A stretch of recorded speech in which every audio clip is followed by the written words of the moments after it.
It might sound like anger, but the truth is, it's really crying.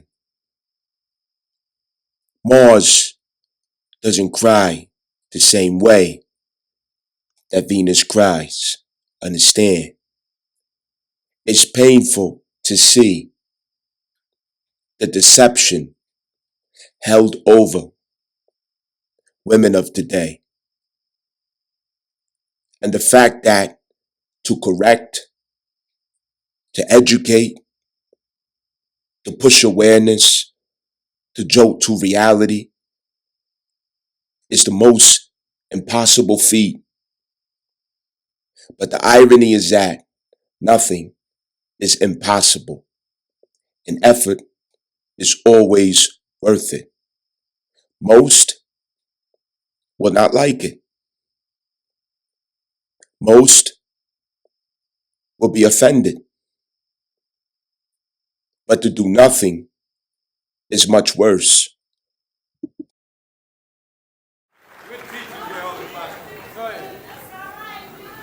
Beloved brothers and sisters, women all over the world are suffering. There's not a society on the earth in which women have the freedom that God intended for them to have. I have to give credit to the communists and the socialists, for they have opened the way in their societies for women to advance more so than Christian, more so than Muslim, more so than Jews. And yet we claim to have the revealed religion. But some of us won't let a woman in a mosque. I've been in your society. The men in the mosque and the women in the courtyard bowing their face down in the dirt. This is the woman that bears your nation. This is the woman that brings your future and molds your future, and you got her out in the dirt talking about how enlightened you are.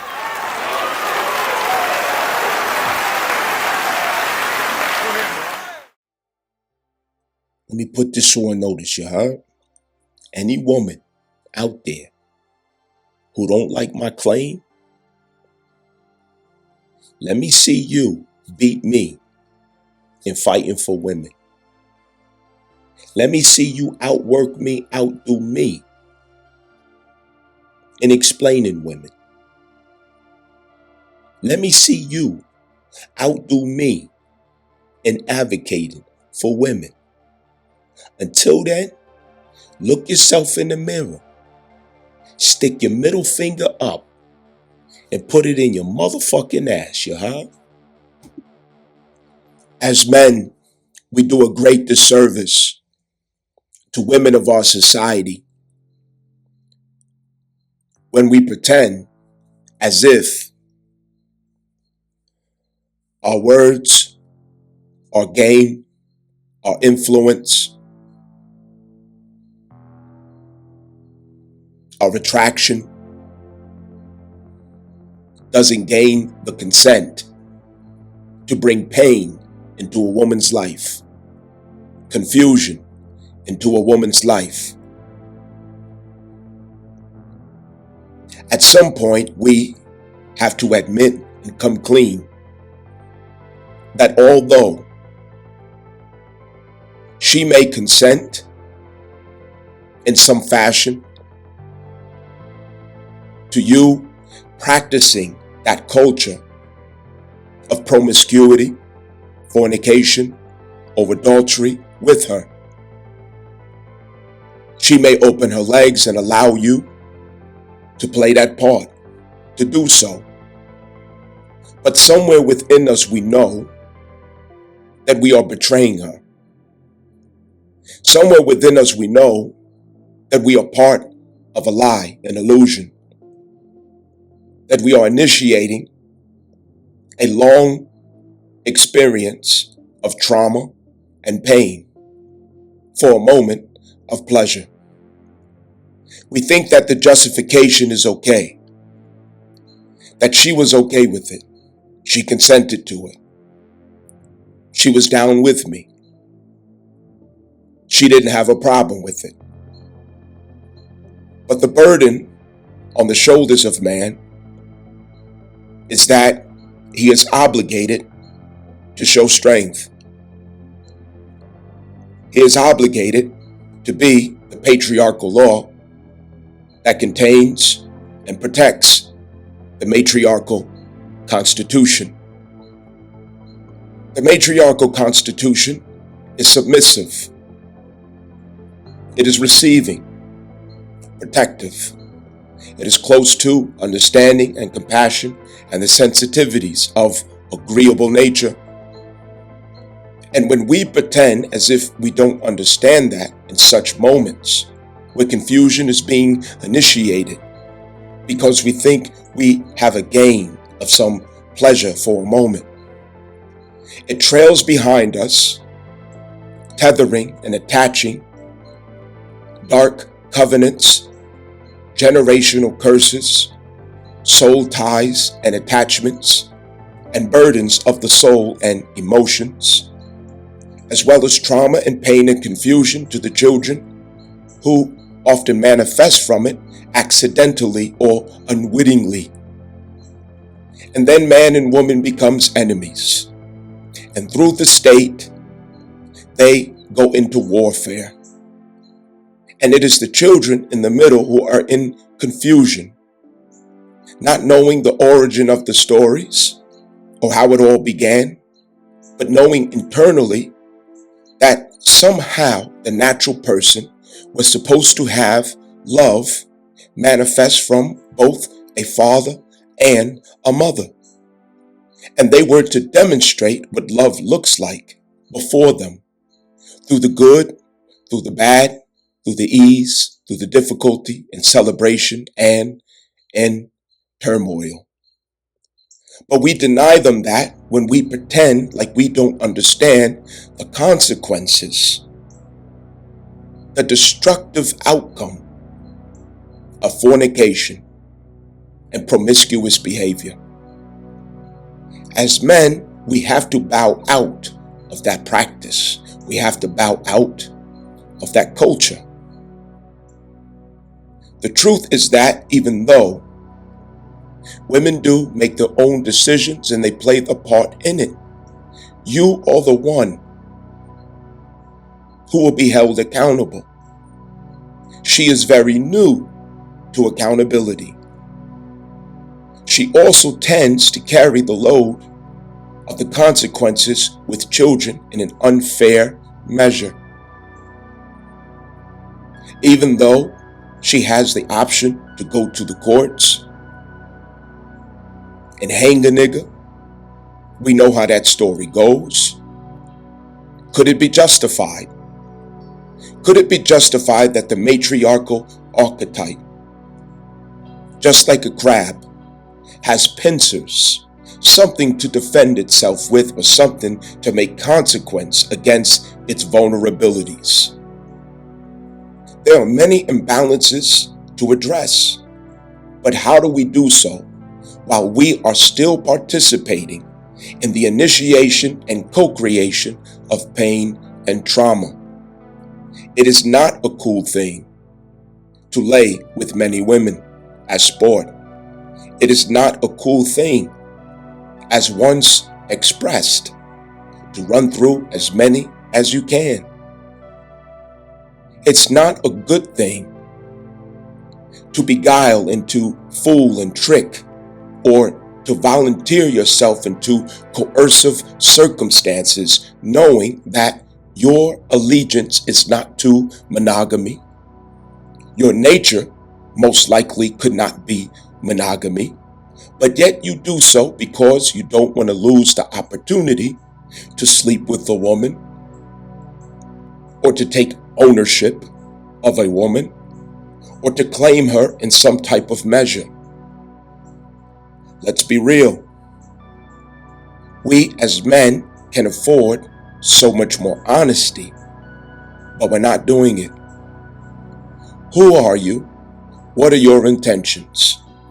We have to get very clear about those intentions and allow them to choose. But do not assist a woman in creating pain for herself. Do not assist her and help her in creating confusion and regret for herself.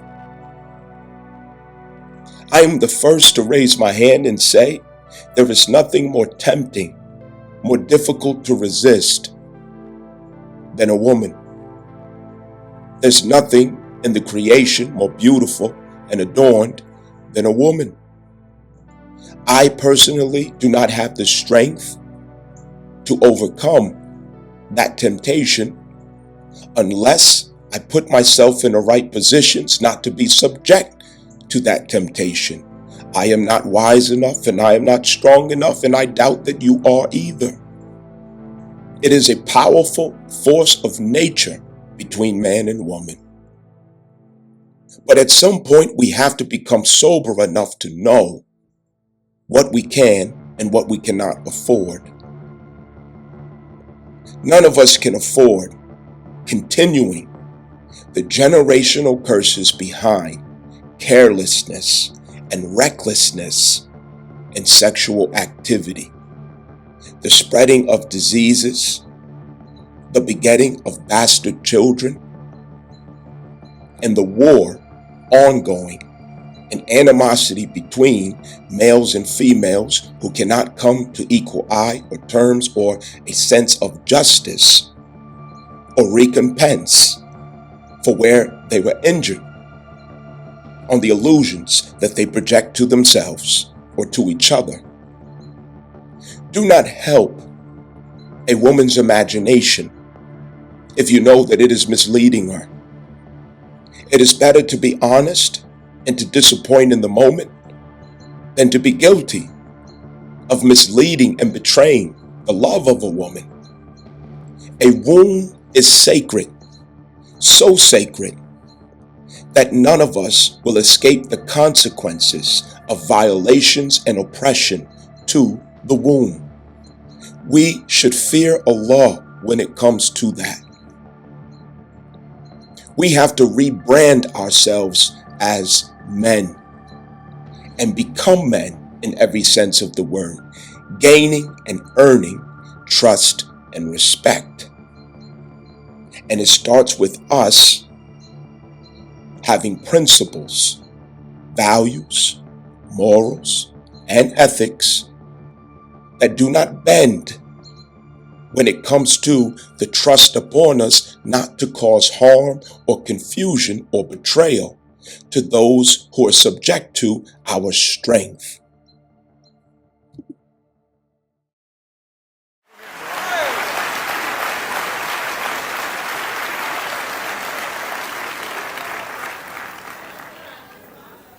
You don't want women to become masters of the Torah, masters of the gospel, masters of the Quran. Why not? If the woman is going to shape the destiny of the world, then why shouldn't she master God's word, since she's the feeder of the children? That's why you don't have no decent children, because you have corrupted and destroyed your women.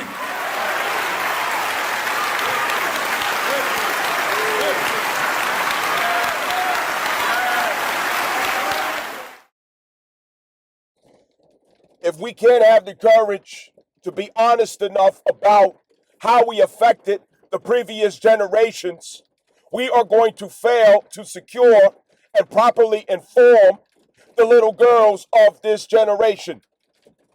We also are going to fail to properly educate, teach, and form the character of the little boys who have to accommodate them as they grow into adults. There's been a disease that has been passed from generation to generation of feminism. And whenever feminism is talked about, females get all in their feelings, and you start tiptoeing around in a pool of tears and offenses, clutching your pearls. You're pissed off, you're angry, you're upset, you're frustrated. Oh, how dare somebody say something about feminism? I'm here to say, bitch, it ain't about you. Every fucking thing ain't about your narcissistic ass. We have to address feminism. It is screaming, it is raging in our eyes and our ears for the past 3 decades. 3 fucking decades in acceleration. And it has been destroying and corrupting our families and communities. Not by accident. Strategically so. We have to get out of a selfish disposition with ourselves and have compassion expanded for our daughters in society. You may have been one who subscribed to feminism. You may have fell for the spell. You may have taken the pill. But it doesn't have to be so for your daughters just because you're stuck in your pride about it. These energies, whether you like it or not, it's about addressing feminism. It's about dismantling what feminism has done to families. The isolation that it has caused on male image. Men in society, in particular, the 9-to-5 common blue-collar man, the upholder of the infrastructure of every society known. The common man, the 9-to-5 man.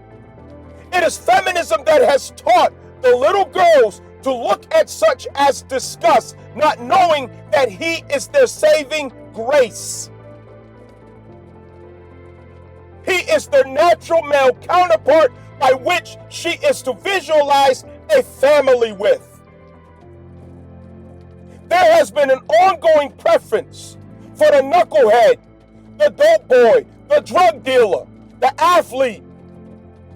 Every image and representation of a man that is not faithful, that is not sincere, that is not part of the scholars, the defenders, the teachers, the healers,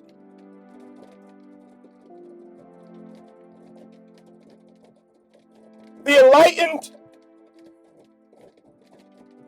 the skilled craftsman,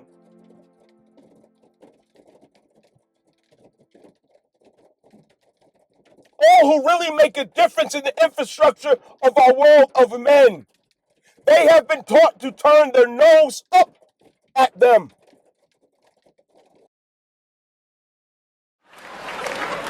And the only reason you get that we don't go, get the fuck out of here, is because women are the worst terrorists there are.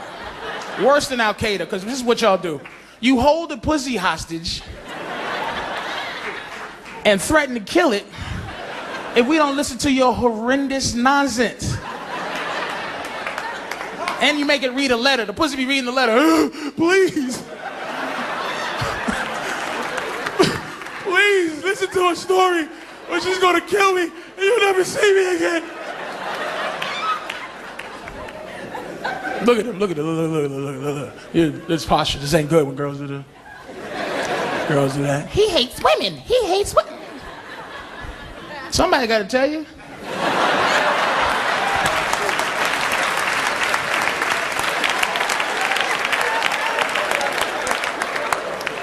Let me ask you a question. Here's a question. Here's a good, serious question. Okay, ladies, if you didn't have a vagina, like say it was a terrible train accident, right? And the doctor was like, we have to remove your pussy right away or you're gonna die. How would you keep your man past, you get a 2-month guilty, I can't leave the bitch right away because she just lost a pussy in a train accident. Can't just walk right out on her. How would you keep your man past that if you didn't have a vagina?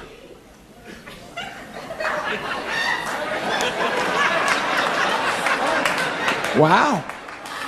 Nothing? You can talk, you can talk. Suck his dick, okay, mouth. Asshole, okay, great. Do you see what I'm saying? Now, I've been getting pussy beamed the whole show, right? But I give women the opportunity to say, I'm going to make myself worth more. But you just classified yourself as a series of holes. But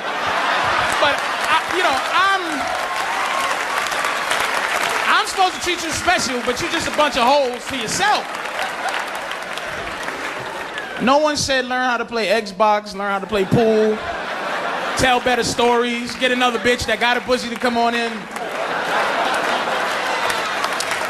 Well, look, whatever. Plus, and instead subject themselves through their own decisions. The very man who will cause them pain.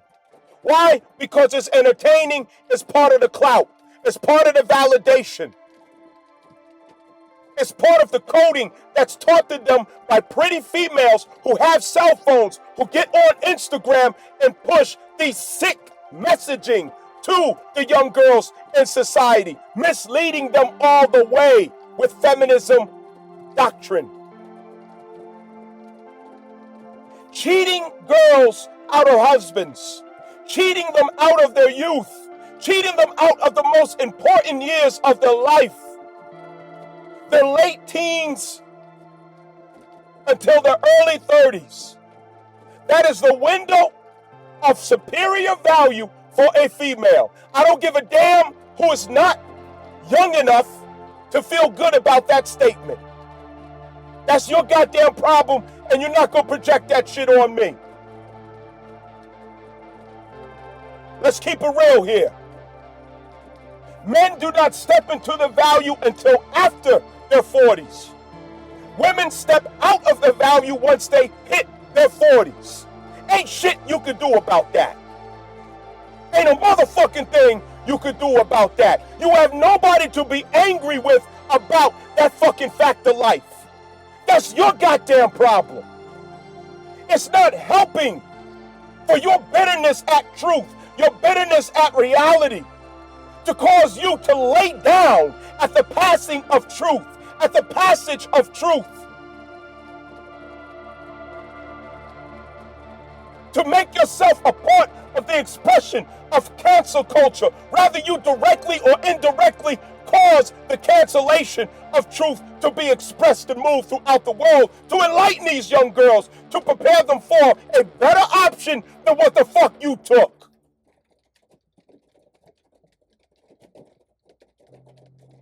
These little girls are confused than a motherfucker out here.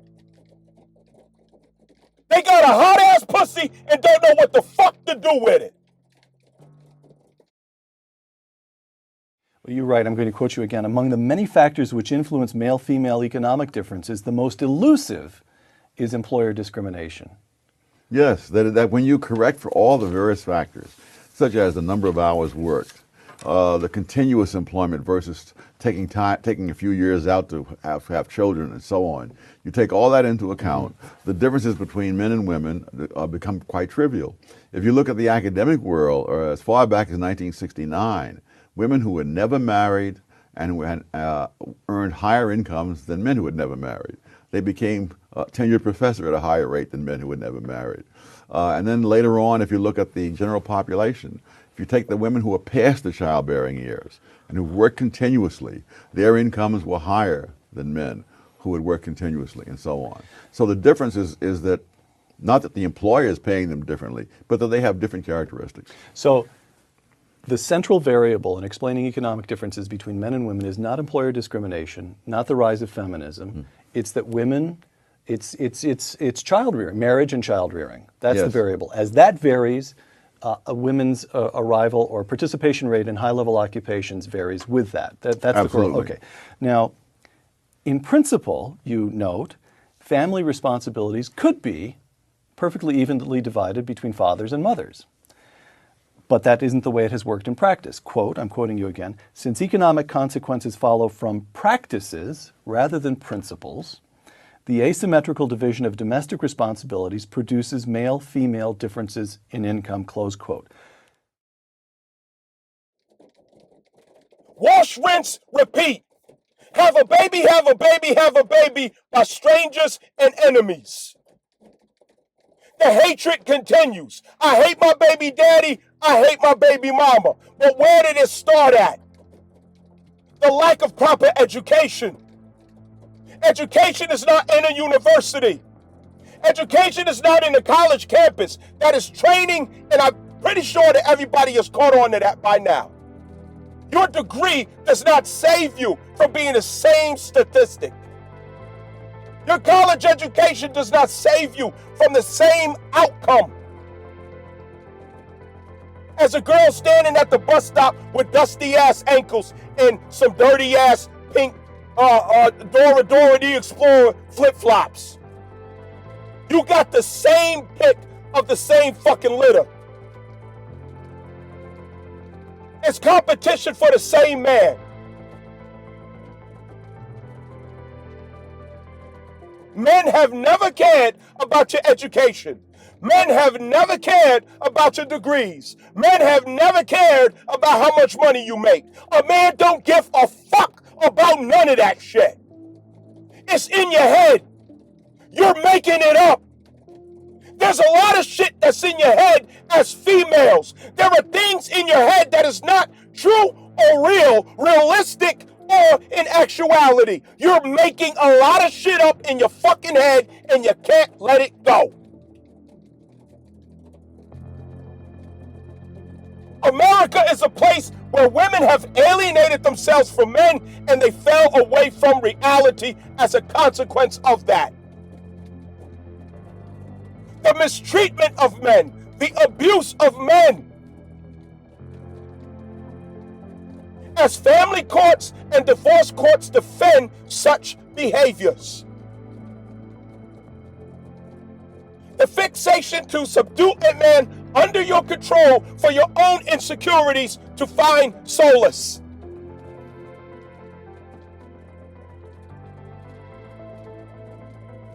At war with reality, at war with truth. Anything that is true, anything that is real, that you cannot exact your power and influence upon to change, control, or submit to your ideal, you have a problem with it. Including the fact that man's nature has never been monogamous at any time in the passage of human existence.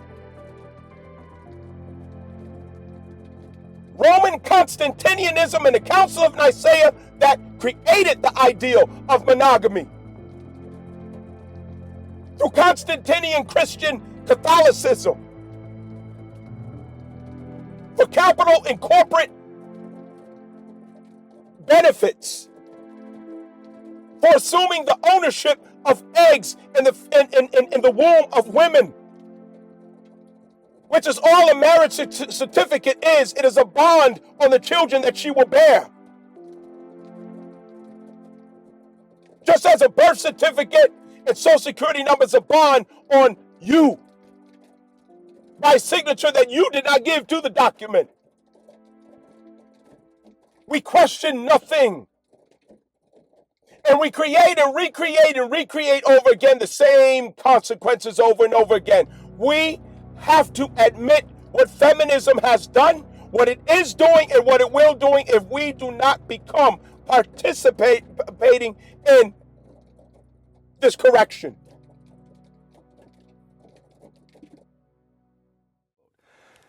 Question: what are the policy implications of that? If we become fixed on eliminating male-female income differences, is it the case that the only choice, the only route for doing that is to involve the government in redesigning the very nature of the family? Well, or am I leaping to a melodramatic conclusion? No. Yeah, and logically that's certainly true. However, not all domestic responsibilities can be shared equally, such as having babies, which is not an inconsequential thing since the existence of the human race depends on it. But what it means is that women make choices that make a lot of sense for them.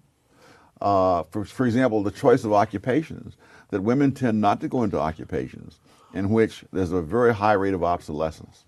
I mean, and if you're a computer engineer and you take 5 years out to have a child and have the child up to the age where you can put him in daycare. Yeah. Well, my gosh, the world has changed. Your job is gone. You'd have to start way back. On the other hand, if you become a librarian, you become a teacher, other occupations like that, then you can take your 5 years off, come back, and pick up pretty much where you left off.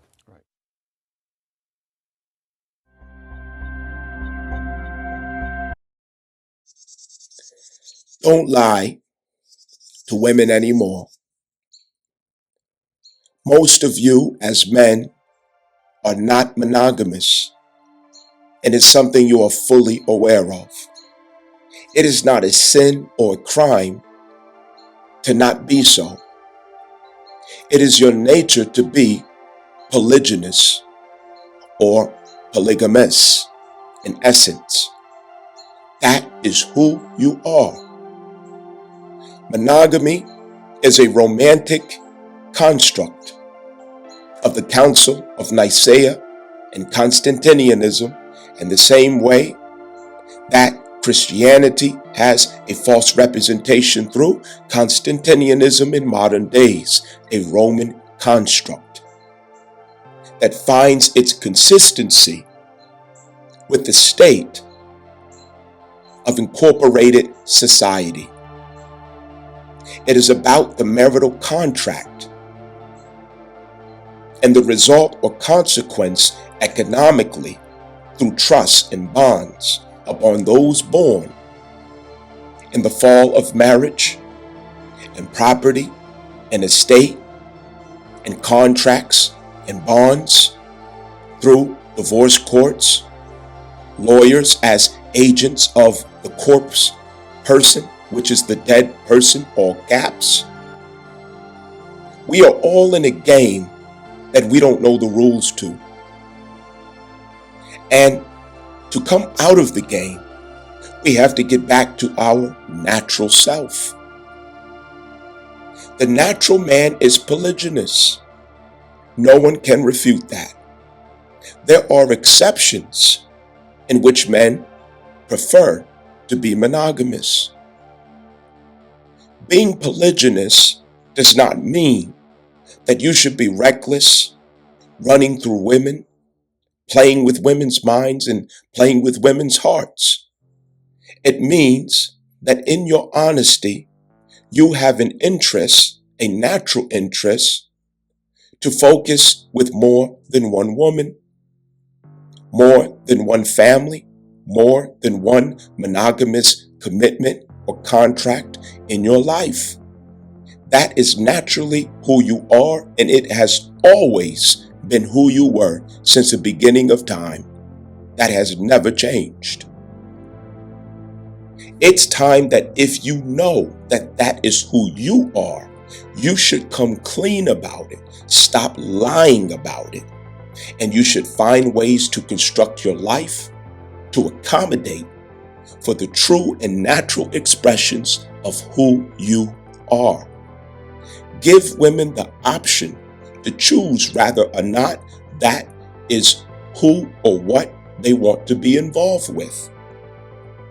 But you have to be aware of coercion in the culture that you are consenting to against your own nature. Because you want the woman, because you don't want to lose opportunity with a particular woman or a girl, you subject yourself to coercive ideals of monogamy, knowing that you have to fight your own nature, war with your own nature, contend with your own nature every single day to pull off monogamy, a big lie that you tell yourself and that you tell her. Sooner or later, your nature prevails.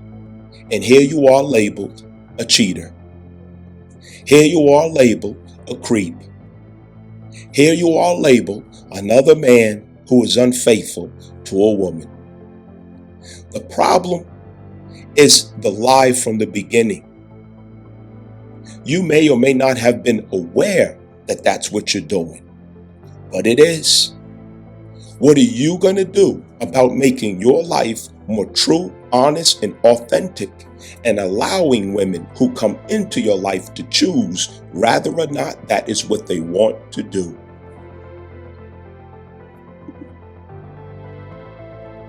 And the detriment of Venus, all are held as victims. This manifests socially, in the world, in the globe, in society, as propaganda that spreads the idea of victimhood through what is called liberalism. And that liberalism, it amplifies the weaknesses of the people. It expands and amplifies the fears and insecurities of the people, taking advantage of the lack of intellectual stamina, the lack of intellectual endurance and strength, the lack of knowledge, the lack of critical thought. That racism is to blame for so many things. Anti-Semitism is to blame for so many things. Feminism is to blame for so many things. Misogyny, misogyny, misogyny.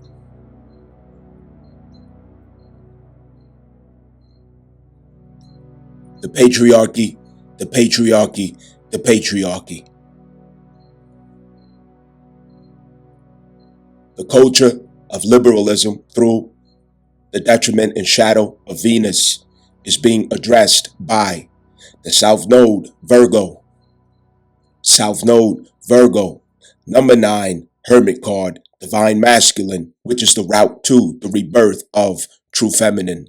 Understand, there are 2 routes, Virgo and Scorpio.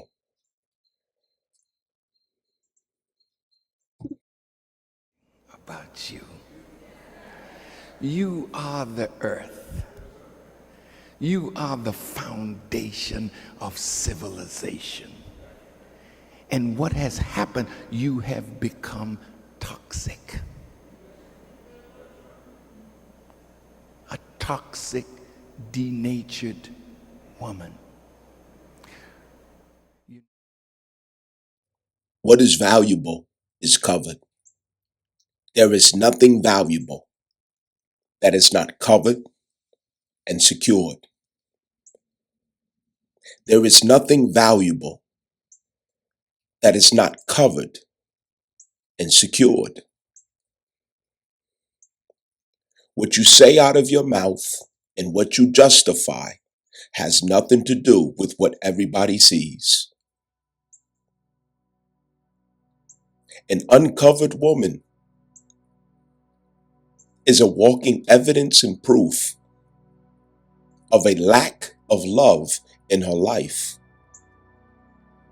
She doesn't have men in her life who loves her enough to protect her, to admonish her, to advise her, to teach her. You look loveless when you are uncovered. You should treat your entire being as sacred, because it really is. You should especially treat your womb as sacred, because it really is. It is the life portal. It is a means by which we can expect longevity in earth. Humanity is promised to continue as long as there is a womb.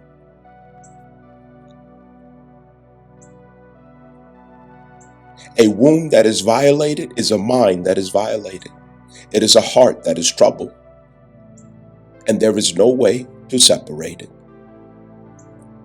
A womb is sacred.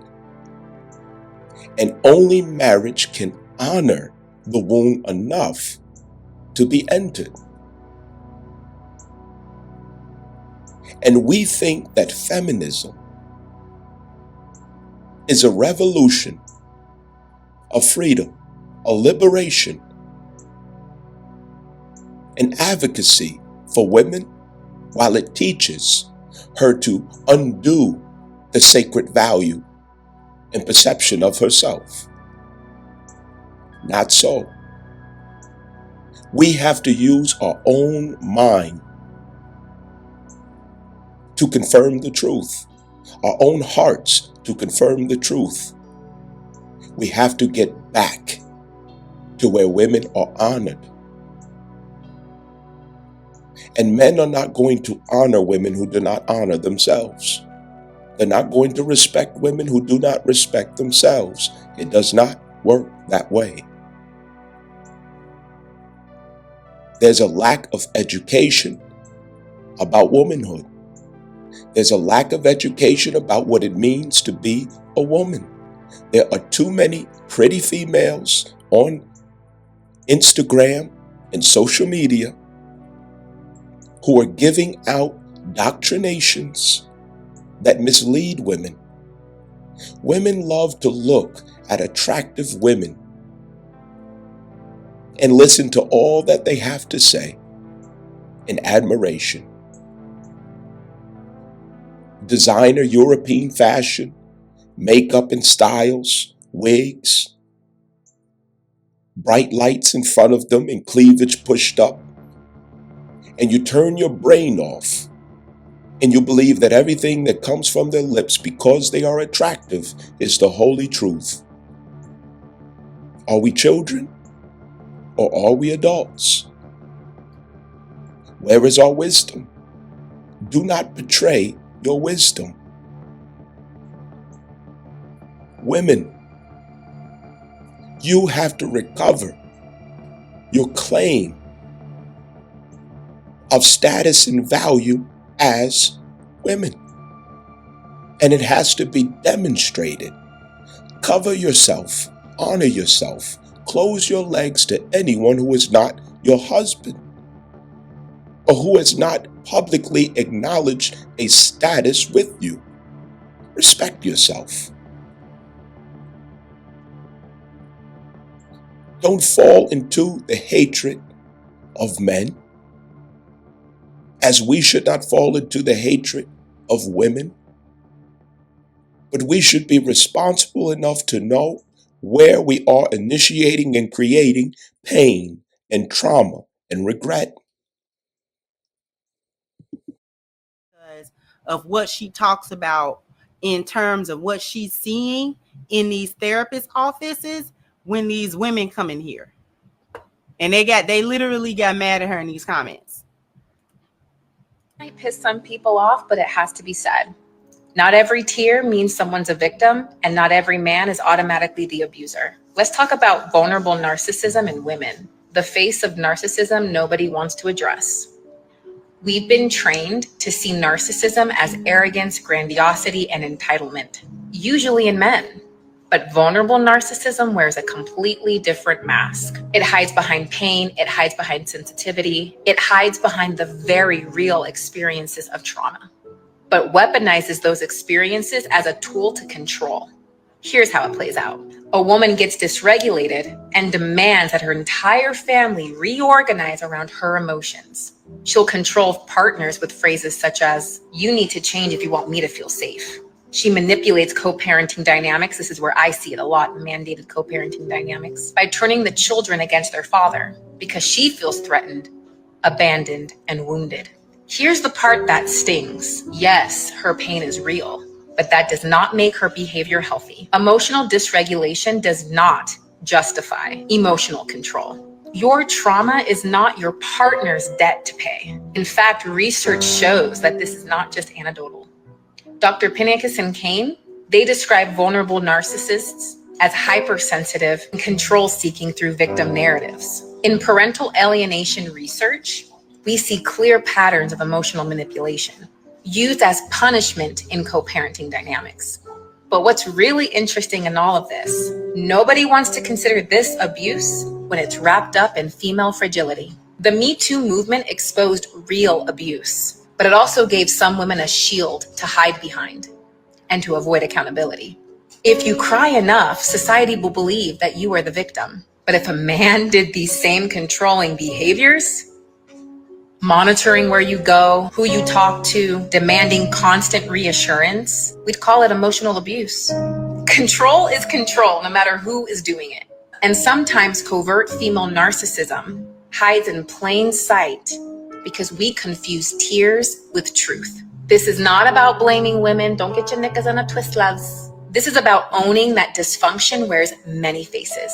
True healing requires that we are willing to call out unhealthy patterns. It's very easy for us to all do it externally until it's time to do it on ourselves, even when it's uncomfortable. Don't believe me? I'll link the research down below, because knowledge is power and ignorance is a choice. And I did not detect one lie. There was not a single lie that this woman told.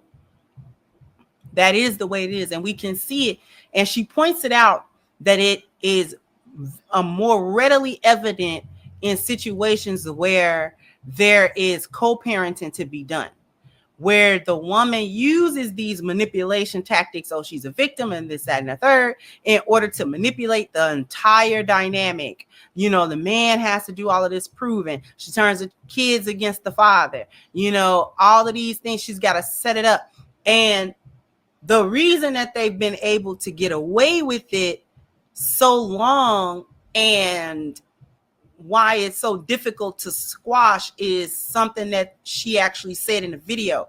She said that there are instances where the trauma is actual, like the events happened. There's actual like pain behind something, or you know what I mean? There's actual like the emotion itself is real, triggered by an actual event or set of events. The problem comes in is when those real feelings or valid feelings are used to validate crazy behavior behind it. Now I'm going to weaponize it. Now I'm going to make you the problem. Now I'm going to make a whole problem for everybody because I feel a certain type of way. And even if the initial thing was a legit thing, now I'm going to make it so crazy for everybody that it ends up not mattering what caused it all, because you made such a mountain out of a molehill, or you didn't even go down the route of actually trying to resolve an issue that may have came up. You took it all the way left. Like you took this whole thing all the way to the hilt. And now the people around you have to deal with the fallout of those actions. We're not even dealing with the initial thing no more. Now we're dealing with all of the foolishness that you're wrapping everybody else up in.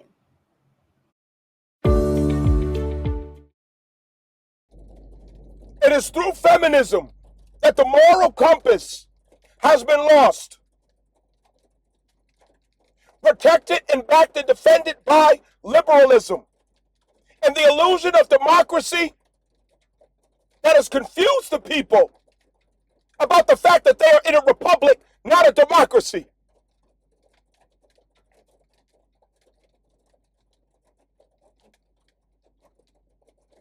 The stripping down of the moral value in America has blocked the transfer of ethical value in the public.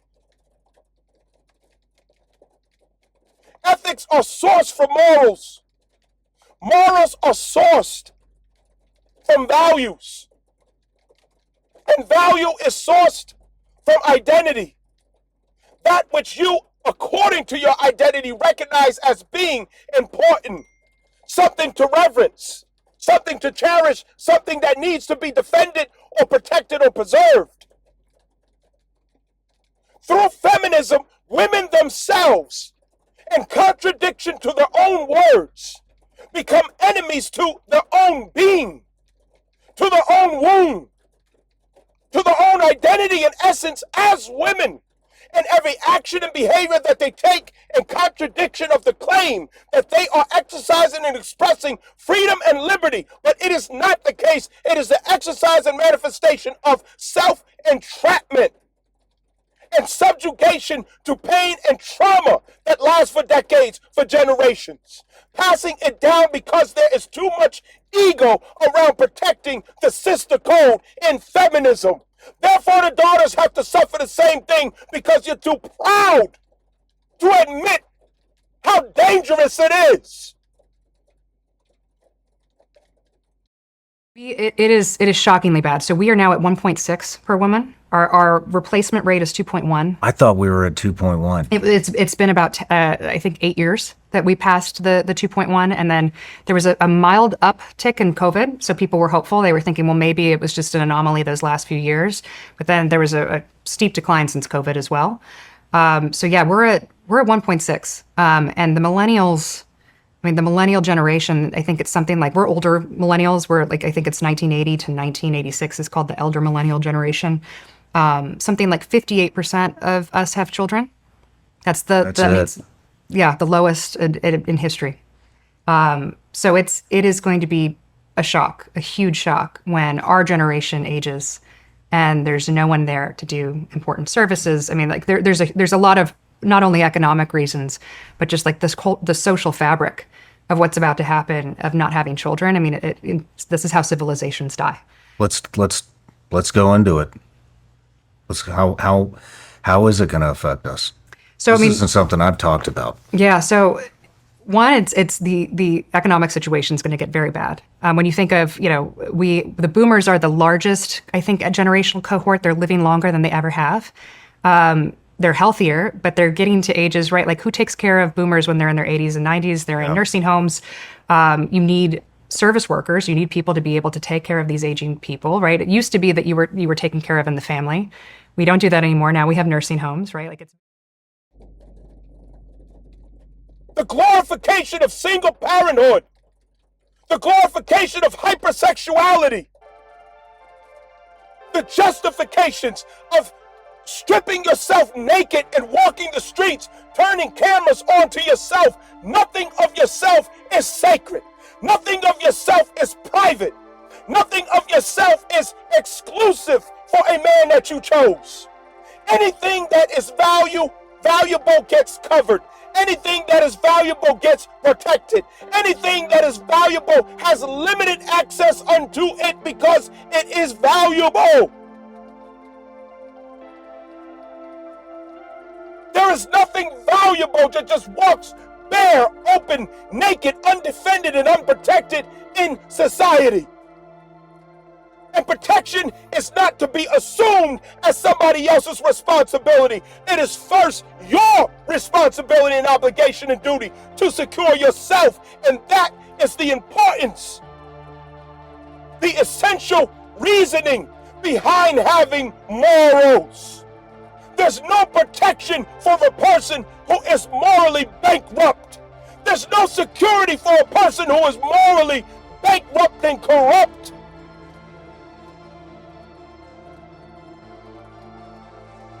You throw away your values, you throw away your morals. You don't have a claim for protection and security because it's not somebody else's responsibility. And as a woman, the only person who has a duty or obligation to secure and protect you after you have the sense to protect yourself is your father and your husband. There is no other man on the face of the earth who is responsible for protecting your goddamn ass. Kick it with, fuck on, mesh with, whatever you want to call it with another individual. You got to have certain boundaries already set to where these parts of me you have to earn. Like, there is a price or a cost for having access to this stuff. And see, the biggest problem is nowadays a lot of motherfuckers don't have this. And what they do is, as they interact with people and they get involved in shit that they don't like, and they get certain parts of them exposed to where it hurts or it's vulnerable or it's out there, that's when they try to set a boundary when they already gave a bitch access to those parts of them. And that's ass backwards. That's putting the cart before the horse. The shit don't work like that. Respect is not given to someone who does not respect their self. Protection is not given to someone who blatantly puts the self in dangerous and curious positions. The contradiction with females, it has to stop. There needs to be consistency with who you claim you are, who you think you are, who you say you are, and who you think you're fighting to be. Make up your mind if you're gonna be a woman or not. Make up your goddamn mind about what a woman is. Make sure that what you say and what you do collectively is consistent. Not a contradiction or hypocrisy. Man, if y'all still here, hit the like button, comment y'all favorite part. If y'all disagree, agree, cop the merch, rappercrew.co. How is rewarding bad behavior and impacting our society? Cool. Let's say it, so I'm gonna be last. Go ahead. I mean, the only thing I have to say is it's just like a little kid. If a little kid throws a tantrum and every time they throw a tantrum they know they're gonna get rewarded for it, I'm gonna keep throwing tantrums. So that's the same thing with the bad behavior. Like, we complain so much about, well, people are acting this way, or women are acting this way, or men are acting this way, but we give so much attention to the people that are doing this and then expect them not to do it. That don't make sense. They're gonna keep doing it because they get attention from it. Right. Shit, you don't even need us on the show. She got everything down pat. Like, goddamn, man. Little girls do not have women to look to as examples. They're all naked. They all hate men. They're all filing for divorces. They all got trails of babies behind them by all kind of different niggas. They're all entitled to everything of the world just because they walk around with a pussy. They expect protection and a defense at the drop of a dime, but refuse to demonstrate the wisdom to defend themselves through a moral conviction and moral commitment in their life. They refuse to exercise freedom accompanied with a sense of accountability. It is savage. As they even brand themselves with names and titles of being savage. It is true what Malcolm X said, that a nation rises no higher than its woman. And if God intends for our nation to rise higher, it has to be through the woman. Thus the expansion of Cancer Jupiter. But Cancer Jupiter is not a gift that comes and falls on your lap. You're the one who has to expand the attributes of Jupiter into Cancer by allowing that compassion of the self, the responsibility, the moral obligation to the self. Secure your womb. Secure your image. Secure your name and your reputation. Secure your being as a woman. What good is a woman who is not sterile? What good is a woman who does not represent and manifest the value and memory of what it means to be clean and sterile? What good is a woman who cannot be associated with the attributes of purification and purity? What good is a woman that does not represent the very value and meaning of what it means to be advocated for or nurtured? And who nurtures from a source that is poisoned? Who passes poison and toxin to the child through the breast?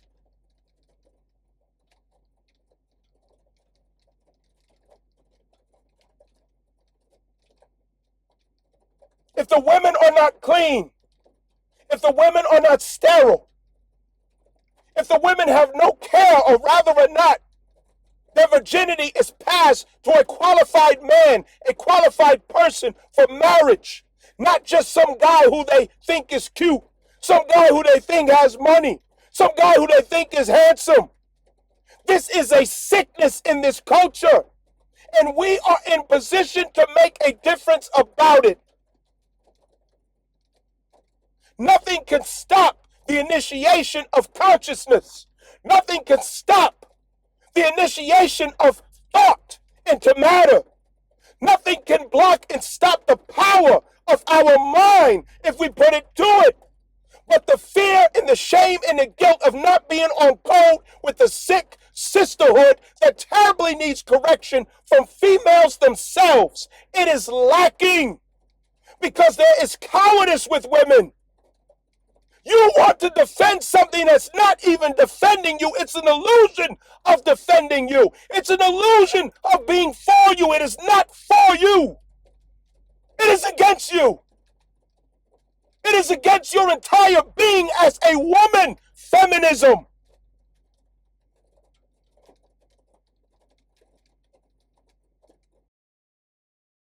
Homes, right? Like it's very rare that someone moves in when they're at a certain age with their children and are taken care of.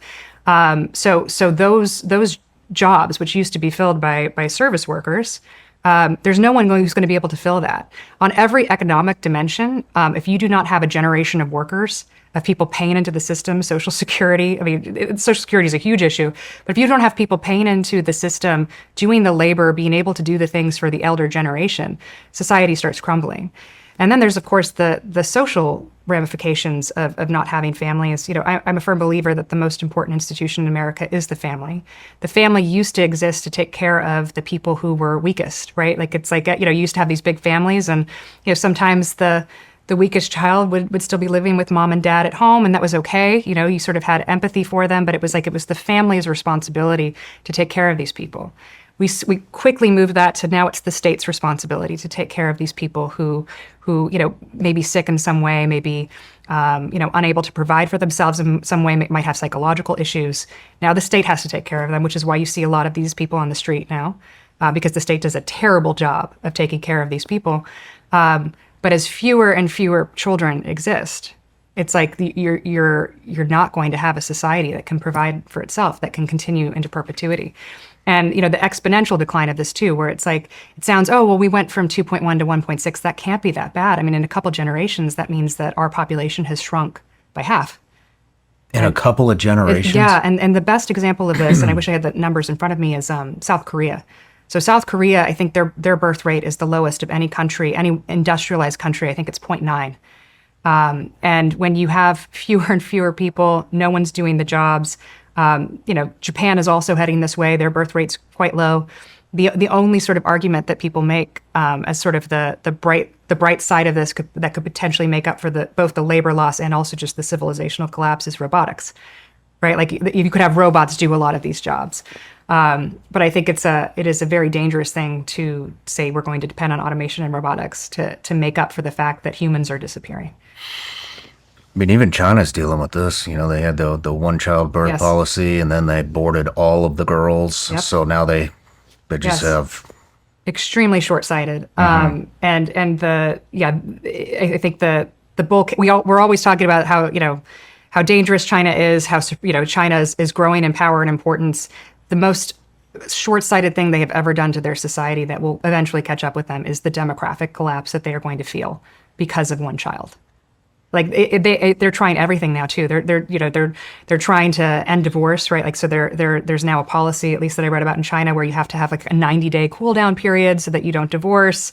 They're trying to encourage young women to have children. Young women don't want to have children. They're bringing in women from other countries, from what I understand. Yeah. They're sending them out to go find wives in the Philippines, Thailand, Japan, everywhere. Yeah. But they recognize it's a massive problem, and probably recognized it before even we did. I think in some ways the conversation sort of hopped from the social conservative sort of church-going movement of gosh, like this is a huge problem, to sort of the sort of techno-optimist Elon Musk talking about the birth rate as a big deal. It's now become sort of, I think, an issue that's okay for polite society and sort of liberal, New York Times to be talking about. Like, this is actually a real issue. So first step is acknowledging it, but it is, 1.6 is a long way to come back from, especially with a millennial generation that, waited way too long to have children. I think the kind of there's a couple underlying factors that I don't think we talk enough about that have caused this. Is when you look at sort of our parents' generation, a lot of people didn't go to college. They started adulthood at 18. And sort of the sort of, fertile window, you could say, for women was between 18 and 40, say. Like, that was sort of the nominal window of when you could have children and it was socially acceptable. And then we had this incredible push against fertility and against, having a family young that I think the millennials really caught wind of. It's like everyone needs to go to college, extended adolescence, like use your 20s to experiment and enjoy life. Like, you don't really need to be focused on having a family. And what happened is the average age now of a first-time, I think, mother in America is 28. So 10 years after that, 18. So you've cut the window in half. The average age of a first-time father in America, I think, is 31. And that's for both college educated and not college educated. If you add on college on that, which I think is a real issue, it's even higher. It's like the average age of a first-time mother is 30. So you can understand how the birth rate's being cut in half if the entire window of when you can have children is cut in half. Because people are so focused on career and, finding themselves and sort of their extended adolescence rather than focusing on building a family earlier. You're just going to have fewer children. And then when you have fewer marriages, that also cuts it. So it's fewer people getting married, fewer people are going to decide to have children, which from a millennial perspective, to have 58% of people only having kids, I mean, that's compared to, what 89% of our parents' generation had children. Wow. Do you know if the baby boomer generation are they still the biggest? I believe they're still the biggest, yeah. So this has always been a question about that I've had is just, what it's just real estate, but I mean, you see all these 55 plus communities being built. I mean, you live in Florida. I came from Florida. They're everywhere. They're everywhere. Yeah. I mean, the Villages is like, about the Villages. Yes. It's crazy. Yeah, what is going to happen to all these 55 plus communities when that massive generation dies off? Yeah. I mean, are we just going to have? It's going to create a housing crisis. Yeah. I think it'll be a housing crisis, fewer people, and also like are millennials going to want to, the millennials and Gen X, or Gen X is actually a pretty small generation. Are they going to want to move into those places? Definitely not. In some ways, the bigger question I think is also, and I know you've had people on who've talked about longevity. People are living a lot longer too, which means they're going to have to work a lot longer, which means they have to be healthier for a lot longer. And so, if you have people living a lot longer and fewer people who are being born, it's just, it's society inverts on itself. You have a very top-heavy society of people who are older who can't do the work that needs to be done to actually protect a country. Has any nation reversed this? Not like I haven't seen anything recently successfully. There have been some attempts, like, some people have pointed to countries like Hungary that are now paying. I think there's a policy in Hungary where if you have more than 4 children, you don't have to pay taxes. There's some extreme policies where you've seen that. The one anomaly in the Western world or in the industrialized world where they are well above birth rate replacement is Israel. And so there's questions about, is it because it's a religious society? They have a pretty large religious Orthodox community, right, that kind of makes up for the rest of the secular society that doesn't have children. If you have a family of 8 and 9 and 10, that's 10% of your population, then you can make up for some who are not having any. But we don't have that in America. We don't have as many, I would say we have more than Europe, which Europe is really the They're continent. really on the decline, though. Really on the decline. I mean, the Islamic population is reproducing at Yes. a massive rate. Yes, but even counting immigrant and Islamic population in Europe, they're still at countries. I think Italy's 1.2. I think France is 1.5. Everyone always looks at the Nordic nations as sort of the beacon of how we should be doing policy in the U.S. because they pay for free healthcare for mothers. They pay for free IVF, different things that that people say we should experiment with. Their population decline is worse than ours. They're at 1.2, 1.3, 1.5. And so I think what's fascinating to me about this is that this isn't a country-specific problem or a cultural-specific problem. It's really all industrialized nations. Cultural norms doesn't have to be your norms. If you're able to verify from your own spirit that the moral commitment is not present with those cultural norms. You have to trace back what you're following to your own convictions, values, and morals, because we have to save ourselves and the youth who are watching. It doesn't start with somebody else. It's not somebody else's responsibility. It's your responsibility, and it's my responsibility to do something the fuck about it. And what you can do is what's in your capacity to change for yourself and how you're expressing womanhood or manhood or not.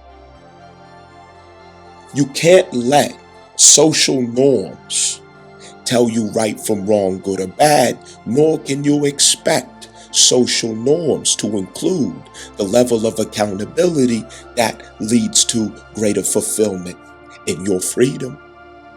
You have to reclaim that from the nature, from the inner being who is God, eternal. You do. Our moral compass and our accountability has nothing to do with who you see around you doing it or not. Do you know better? And if you do know better, do better. Do you know better? Opening your legs leads to trauma and drama.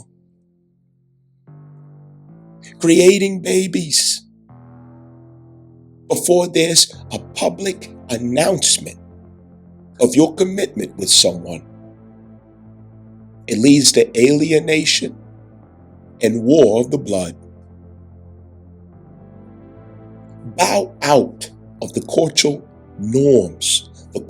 norms that suggest that it's okay to be serial dating for years and years and years, knowing that your intentions are not right. You're not looking for a husband. You're not looking for a wife. Stop lying. When are you going to stop being a compulsive liar to yourself and admit you just want some dick? You just want some pussy. And because of that, you're creating problems in your life that you want to later on blame other people for. We could say what we want, and we could try to blend in with the crowd of lost people. But your heart goes on a scale in front of Anubis with the feather of truth, and it's weighed with you and you alone. We have to turn a page where we set a new standard and reclaim the image of the woman and the image of man in integrity, honor, values, morals, respect, guaranteeing each other safe from our hand and safe from our tongue. The only way to do that, we got to come clean. Women were never supposed to be walking around here exposed and showing everything in a society that has already decided that her body parts are to be lusted for. You can't reverse that. And you know that. As a woman, you can't seek power through your ass cheeks and your titties. You can't seek power by showing your shape, pretending like you're not aware that you're showing your shape. Bitch, we see what the truth is. Stop lying. Find power the right way. Power is in the claim of your status, where the authority leads that power through your character. Any other way, we are oppressing and exploiting each other, or oppressing and exploiting our neighbors. We can't even trust each other because we indulge in these things. Women should always be respectable, honorable, and pure, symbols of purity, cleanliness, not contamination and ran through, high mileage, everybody in and out of you. You sleeping around with this one, that's a problem. It's a big problem. It matters who we repopulate the earth with. We don't need no more drug dealers. We don't need no more thugs. We don't need no more street niggas. We don't need no more knuckleheads. We don't need no more rich men and all this other stuff. You have to change your appetite. You have to purge and cleanse your appetite for these things, because it's only through your womb that we replenish the earth. We need scholars, healers, teachers, light workers. We need craftsmen. We need skilled men. We have to create legacies of carpenters, legacies of plumbers, legacies of electricians, legacies of engineers and craftsmen. This is what sustains a society. Here in America, they have to cheat the system to allow illegal immigration into the country in order to keep up with the demand of the blue-collar construction world of infrastructure. And a lot of that has to do with the fact that a lot of these Latinos who come in here illegally, their women admire, love, and cherish their craftsmen, their blue-collared men. They stand behind them and they stand next to them, and hell, they even go on a construction site working with them. How do I know? I'm speaking firsthand. I'm out there with them. But American women have decided out of their own mouth that 9-to-5 men, blue-collared men, craftsmen, skilled laborers, and whatever else, they dusty, they broke. Oh, I don't want that. This ignorance is destroying our society. There's no intention for family until you get old and worn out and you're blown a head gasket. Until you done got high mileage and ran through. Now you want a family. What are we doing? The children are watching. We have totally misunderstood, underestimated the value of a woman. And we have to dissociate it from sexuality. We have to dissociate that from so much hypersexuality about who she is and why she's here. We can't make that demonstration if we're not on the same page consistently. It doesn't have to start with thousands. It can start with you and me making that demonstration in our attitude, in our disposition. Understand. Gemini arrives at wisdom or love, but not through a lazy mind. If we insist on having a lazy mind, we will never reach wisdom and we will never reach love. A lazy mind cannot comprehend love. A lazy mind cannot comprehend wisdom. Intention and effort. I want to understand. I want to know what this means. From whence does this come? I don't like this feeling. I do not feel good about my experience. Let me study the origin. Let me weigh the meaning. Let me consider the factors. What is the history of? What is the origin of? Instead, we take what is passed to us of conclusions. Generation to generation, we take what is compiled, written, regurgitated, and put out of media, and we conclude.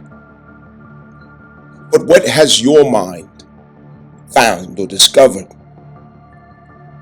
Lazy intellectualism will not only be exposed, but we will be held accountable to the laziness of mind.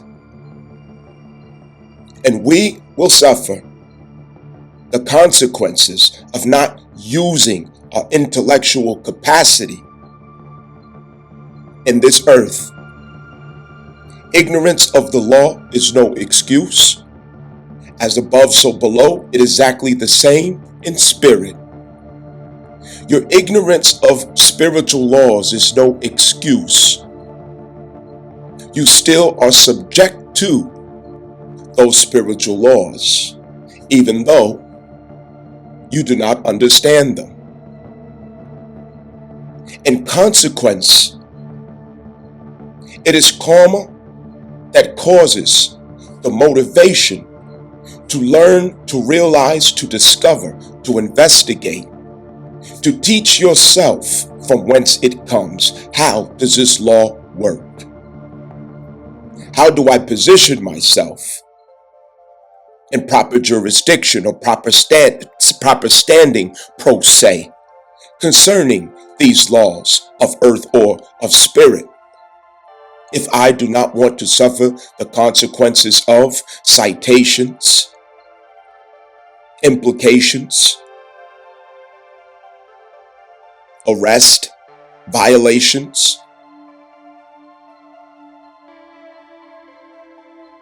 my ignorance is no excuse. The law is the law. And we are part of the formula of these laws at work. We don't bother to discover where in the formula of these laws we have been manifesting the results, the consequences, the outcome that we have been suffering. And it's somebody else to blame because of it. Oh, it's racism, it's misogyny, it's patriarchy, anti-Semitism, so on and so forth. Laziness of mind.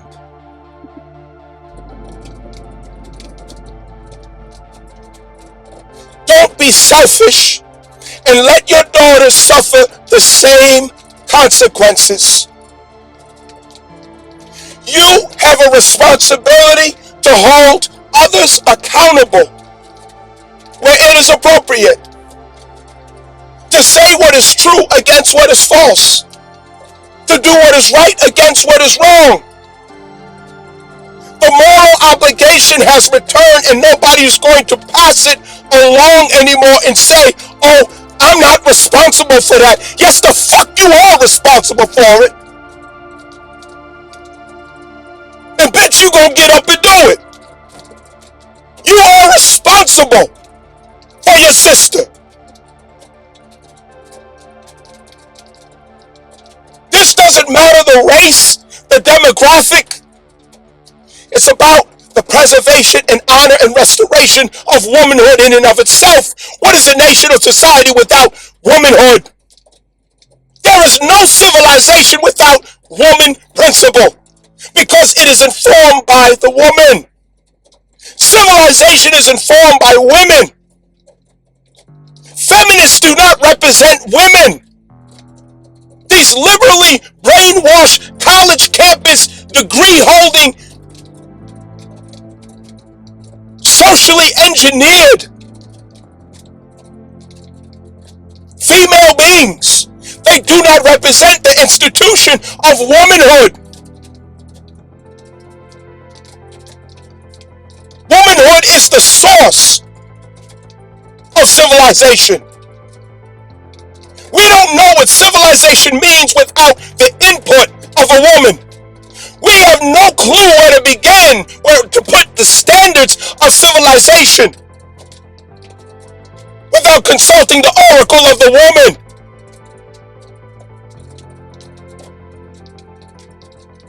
The Constitution means nothing if there are no women and children in the society. If they are not even worthy to defend and protect because they are defiled themselves.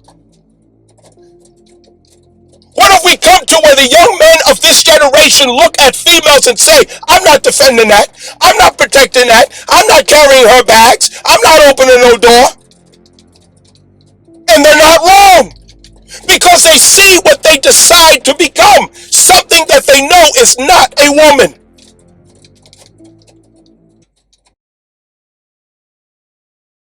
Game of power politics here in America, the Negro, namely the race problem, integration, civil rights issue, are all nothing but tools used by the whites who call themselves liberals against another group of whites who call themselves conservatives, either to get into power or to retain power. Among whites here in America, the political teams are no longer divided into Democrats and Republicans. The whites who are now struggling for control of the American political throne are divided into liberal and conservative camps. The white liberals from both parties cross party lines to work together toward the same goal. And white conservatives from both parties do likewise. The white liberal differs from the white conservative only in one way. The liberal is more deceitful, more hypocritical than the conservative. Both want power, but the white liberal is the one who has perfected the art of posing as the Negro's friend and benefactor. And by winning the friendship and support of the Negro, the white liberal is able to use the Negro as a pawn or a weapon in this political football game that is constantly raging between the white liberals and the white conservatives. The American Negro is nothing but a political football, and the white liberals control this ball through tricks or tokenism, false promises of integration and civil rights.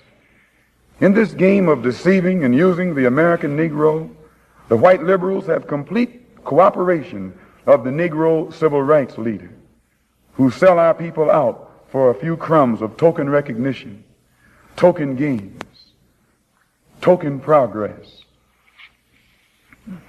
In the New York Tribune, in an editorial dated February the 5th, 1960, they pointed out that out of 11 million qualified Negro voters, only 2,700,000 actually take time to vote. This means that, roughly speaking, only 3 million out of the 11 million Negroes who are qualified to vote take an active part. And the remaining 8 million remain voluntarily inactive. And yet it is this small minority, the 3 million Negro voters, who help determine who will be the next president. If who will be the next president can be influenced by 3 million Negro voters, it is easy to see why the presidential candidates of both political parties put on such a false show with the Civil Rights Bill and promises of integration. They must impress the 3 million voting Negroes who are the actual integration seekers. And if so much fuss is made over these 3 million integration seekers, what would the presidential candidates have to do to appease the 8 million non-voting Negroes if they ever decided to become politically active? They hold the balance of power. Who are the 8 million non-voting Negroes? What do they want? And why don't they vote? The 3 million Negro voters are the so-called middle class Negroes, or high class Negroes, or uppity Negroes, who are referred to by the late Howard University sociology professor E. Franklin Frazier as the black bourgeoisie, who have been educated to think as patriotic individualists with no racial pride whatsoever, who believe in and look forward to the future integrated, intermarried society that is constantly being promised to them by the Negro politician. And therefore, this integration-minded 3 million minority remain an active part of the white-controlled political parties. But it must never be overlooked that these 3 million Negro integration seekers are only a small minority of the 11 million qualified Negro voters. The 8 million non-voting Negroes are the majority, the downtrodden black masses. They have refused to vote.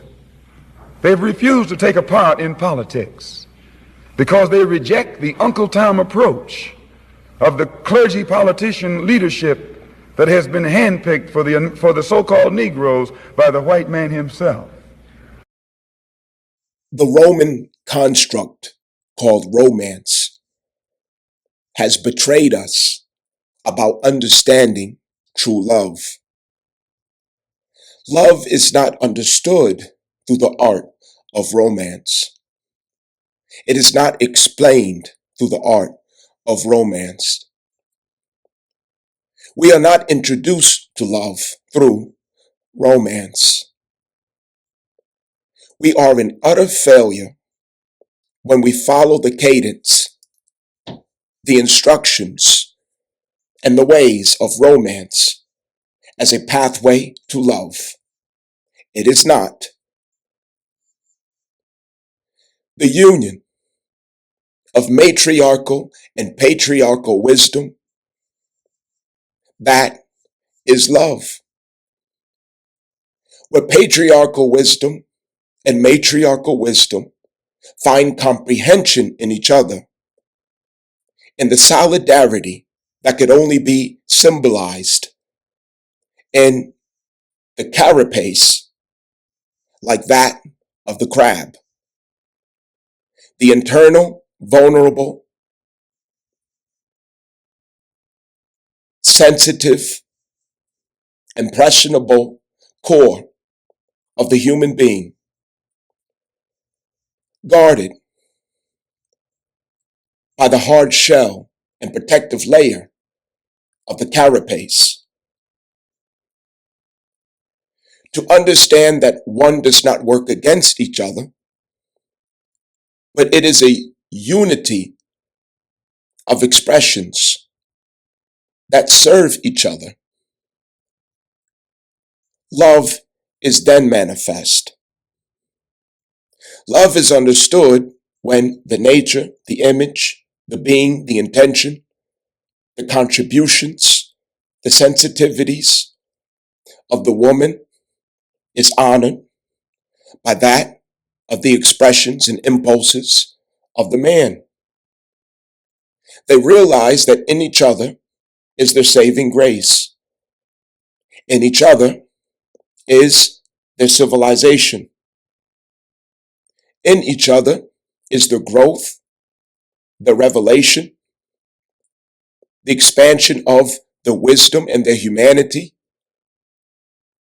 In each other is a further understanding of themselves. Love is thus. It is not a good feeling that we get charged with dopamine, oxytocin, serotonin, or any of the enes. That's called a drug addiction. And drug addictions, chemical-based addictions, are not the expression of love. It is a revelation and an understanding that leads to unity. It comes from finding the unity in all conflicts, finding the unity in all crisis, finding the point of unity in duality. Gemini Uranus is going to teach us how to comprehend love, third house Gemini, from the cognitive mind. By seeing that unity personified and expressed from the being, first house, and from the soul, fifth house. Love is much greater, much higher than what romance could ever attempt to demonstrate. Romance fills the body with entitlement, expectations, comparisons, and longing for delusional concepts and ideals that are beyond realistic measures for each other. In between romance and reality, there are waves of real life that requires our attention, our care, our attendance, our commitment. The storms, the difficulties, the pains, the disappointments. These are the places where love is truly fused and produced. It is where it is harnessed, nurtured, germinated even. The eighth house is where love accelerates into merging with the being as one, Scorpio. It starts at the seventh house where trust is initiated. It is lured by the fifth house of pleasures, infatuations, joys, attractions, stimulation of the five senses, as the fifth house is the glory of Venus. However, it's not till we get to the eighth house that evidence and proof of love is produced, demonstrated, made. Blood, sweat, and tears. That is what it takes to know love. Without blood, sweat, and tears, we don't know love, and love doesn't know us. We cannot be witnesses of love.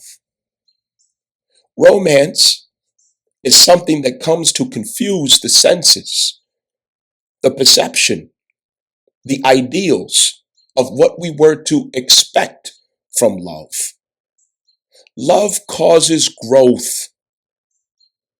It causes expansion. It is protective. It nurtures. It produces. It civilizes. It grounds. It also elevates. It illuminates. Love is a spiritual power and a spiritual force that explains all spirituality.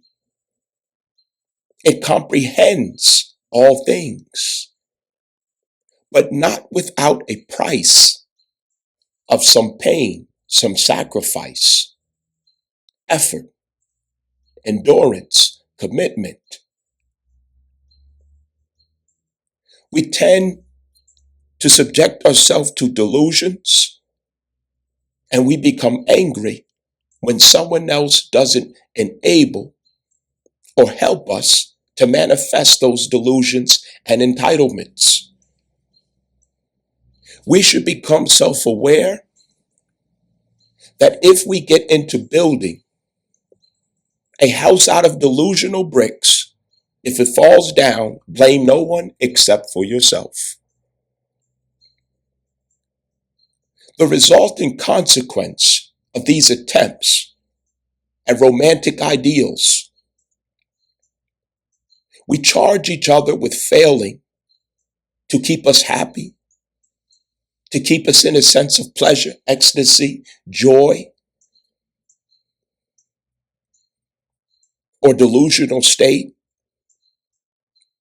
But the reality is that true love teaches us how to give ourselves a sense of fulfillment, joy, peace, and happiness that we then share with another who has learned the same.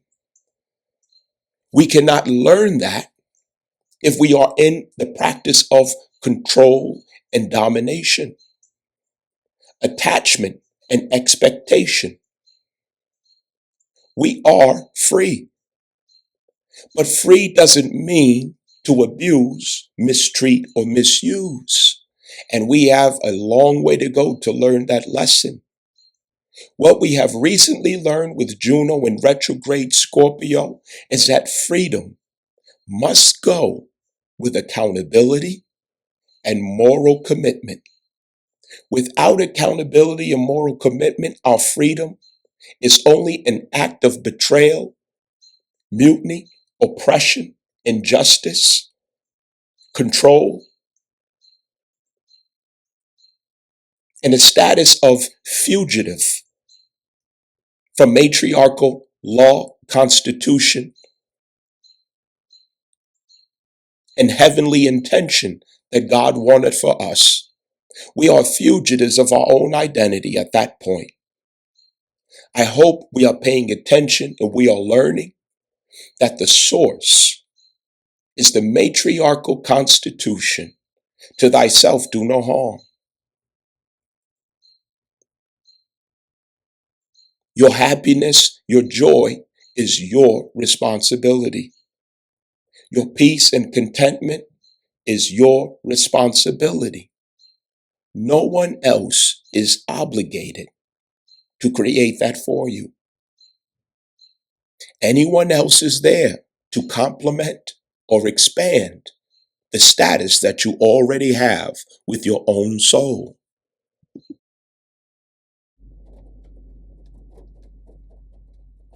You don't defend yourself. You don't protect yourself. You don't honor yourself. You don't respect yourself. But you justify the oppression of yourself through the logic and reasoning of feminism. And regardless of what your mouth is saying, everybody is seeing who you are choosing to be. You are completely naked everywhere you go. No hesitation to just procreate with whoever. Sex is fun. Sex is recreation. Sex is something to get off you real quick.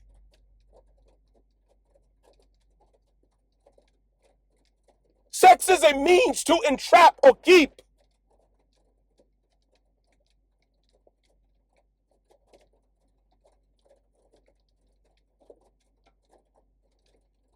Lust controls women in this day. What are we becoming? The womb of a woman is sacred. There is nothing that anybody could ever say or justify to fabricate other than that. It has always been the case, and it will eternally be the case, that the womb of a woman is sacred. There is nothing more sacred than the womb of a woman. It is the portal from whence our life begins in this earth realm. It is the gateway of legacy if man should think that he has legacy. It is the only promise we have of furtherance of any society and replenishing the subjects of that society. It is from whence our military comes from. It is from whence our scholars come from. It is from whence our artists come from. It is where our healers and our teachers come from, the portal of the womb. And who are you as feminists to reduce the value of the womb to something as entertainment or something of monetary means? Practicing prostitution in open, practicing prostitution shamelessly and justifying it. And through the powers of the sisterhood, it is defended every time. Nobody can say nothing about it.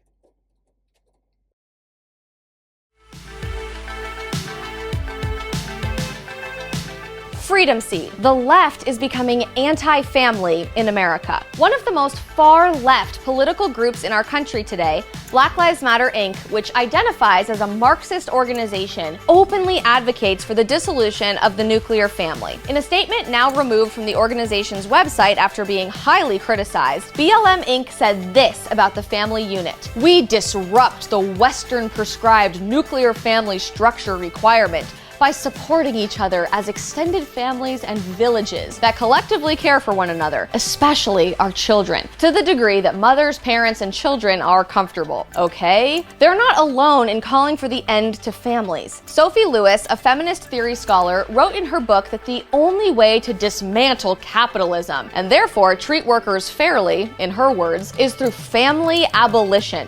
Wow. As the calls to dismantle the nuclear family continue to grow, it's important to understand the potential impact such actions would have on our society. Did you know 57% of households with married parents are well above the poverty line, while only 21% of single-parent households are? Children who grow up in a family unit are more likely to have good grades, exhibit good behavior, and get involved in their communities. Kids in nuclear families also are shown to have greater social, emotional, and physical health than other children.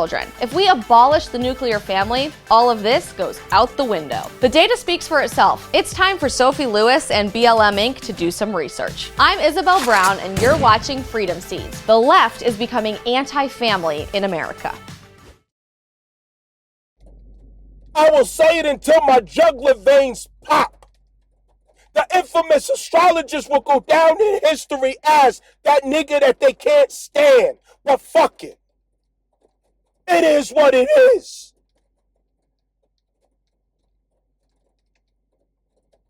These transits are about feminism, and I am very aware that a lot of you, most of you, don't like the fact that it's about feminism. You don't like it. And I can't fault you because I am not convinced that you even understand what feminism really is. I don't think you know. It's your ignorance. I can't even fault you. Fear overtakes you when it's talked about. Shame overtakes you. Fear does not have to control you if you respect truth.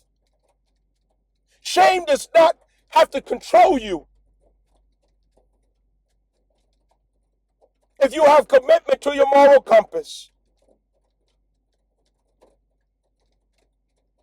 Accountability guarantees your freedom, not the movement of truth. These are things that are misunderstood. South Node Libra transit was the end of feminism being protected and liberalism being protected. Look at Jasmine Crockett recently. She's fallen from grace. Jasmine Crockett is not only a representation of the black woman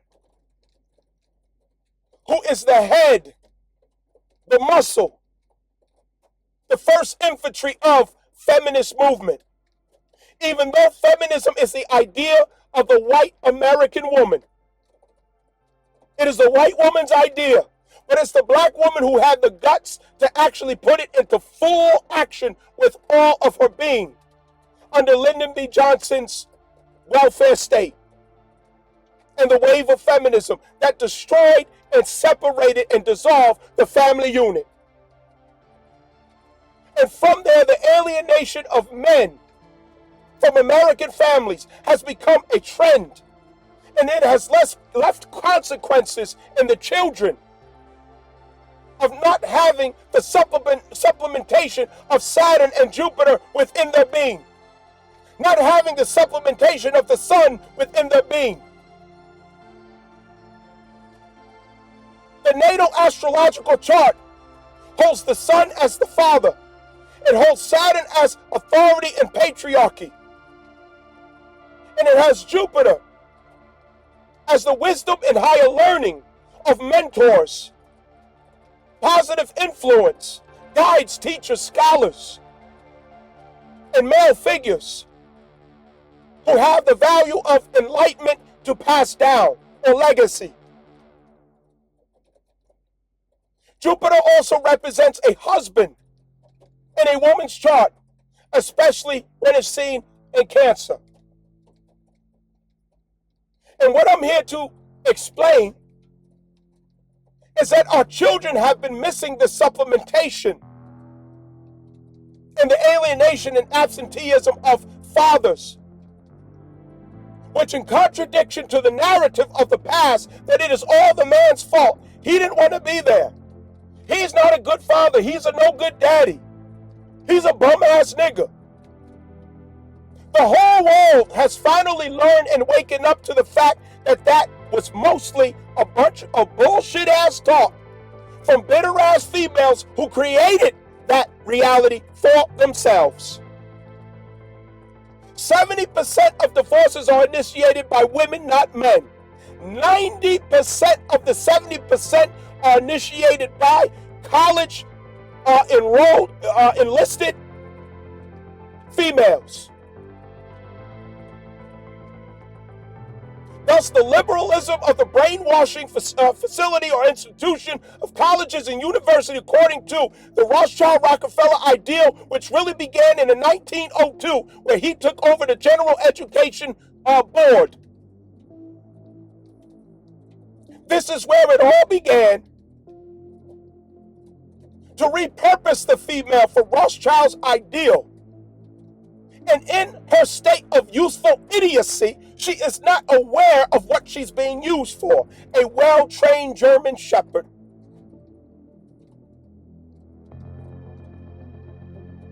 And the children are the ones who suffer, who lack the supplementation of Sun, Saturn, and Jupiter. Everybody knows when a child does not have Saturn, which is calcium, a child could get what is called rickets. It's an incave of the skeletal structure of the child, which in spirit represents the lack of discipline and form in a child's character and thinking, which manifests critical thought, accountability, discipline, obedience, strength. When you pair the Sun and Saturn together, you have calcium and D3. You also have magnesium, which is a softening of the heart. Our children lack softness of the heart. They are hard and callous, especially our females are very hard and callous in their heart, desensitized. The D3, a germination of the Sun within the body that primarily comes from the Sun, which works in complementary value and significance with calcium or Saturn. Without this, the immunity is lacking. The strength of the bones is lacking. So when these things are lacking, there has to be supplementation. And this is how supplementation manifests to the young boys in the form of prison sentences, jail, in order to reinstill calcium or Saturn into their being. This is how our children, our daughters, become pregnant at very early ages in order to supplement Saturn within the being during the adolescent years, which is the only time where it is soft enough to mold. So she gets anchored with a baby, manifesting the burden of Saturn in her life. We, the adults, it is our fault. It came from us as a collective, as a generation. We did this to our children of America. We did this. We did it to them. We let the R&B music, we let the movies, we let the infiltration of romance enter into the truth of love to turn your understanding upside down and how to treat each other, how to show up for each other, how to love each other, how to stay together, how to honor marriage. We let the artful display of entertainment in this country rock us to sleep and giving us the wrong ideals about love. It's supposed to feel good 24/7. I'm supposed to be serenaded in heaven. Your job is to make me happy. You should never make me feel insecure. You're supposed to give me pleasure and joy all of the days of my life, and it's not supposed to hurt. This is the thinking of arrested development of the products of children who were subject to the ideals of feminism from their parents, so they turned out dumber than a motherfucker, unable to reason, unable to connect with higher wisdom in their interpretations and outlooks of life. An arrested development. Acceptance is the superpower that introduces us to transformation in our life. That is a principle of Scorpio and Pluto. We often come to the limitations of our power, our authority, our ability to change what is. And at that point, we have to become disillusioned or accept the moment of disillusionment towards transformation. Not until we learn to surrender. We have to surrender because at that point we have attachment to what we prefer. We have attachment to an ideal that we thought should be. This could be with ourselves, with our circumstances. It also can be with someone else that we have expectations of in their nature, in their behavior, in their ways, in their character. The best way to love someone enough to see them through the changes that they have to make is to surrender.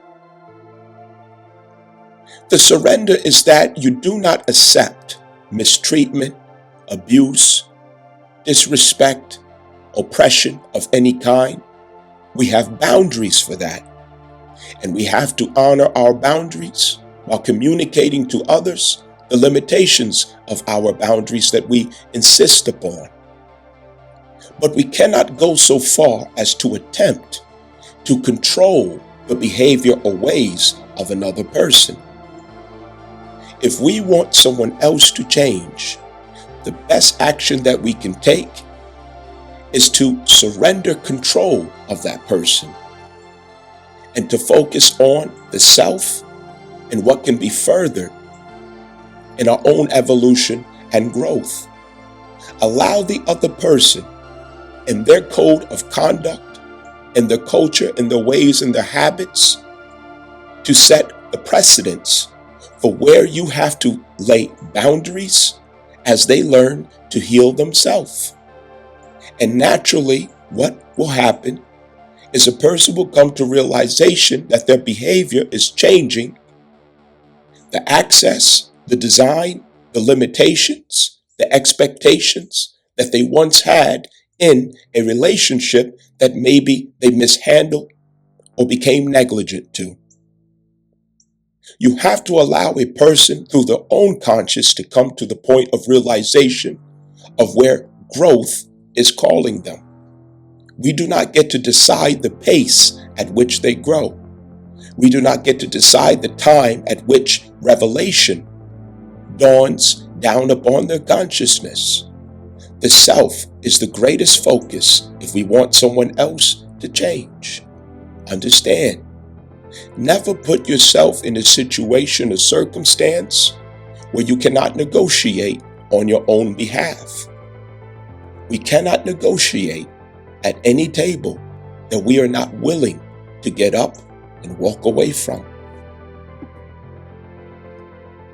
Any kind of intimacy that you enter into with a woman that's not your wife, where you do not have a public acknowledged contract with her of a relationship status, I am not indicating a state certificate, okay, with the Roman state. No. I mean a public acknowledgement of a status between you and her, where her family and your family knows what it is. You are playing with fire if you enter into any kind of intimacy in speech, pictures, texts, acts of affection, sexual nature, dating, any of that. She will welcome you into that because women love affection. They love attention. They love to feel desired. But you are making a big mistake if you think that her consent to it clears you of obligation, responsibility, or burden. You're making a big mistake. The infamous astrologist is speaking from experience. I have been the devil. I have been the monster. So I'm saying what I know, not what I think. I'm saying what I know. There's no way around it. If she's not someone who you do not want to make a public acknowledgement of in status, stay away from any temptation to engage in intimacy with her of any kind, or you will regret it if it does not go the way that she expects it to. You will pay, and you will pay dearly.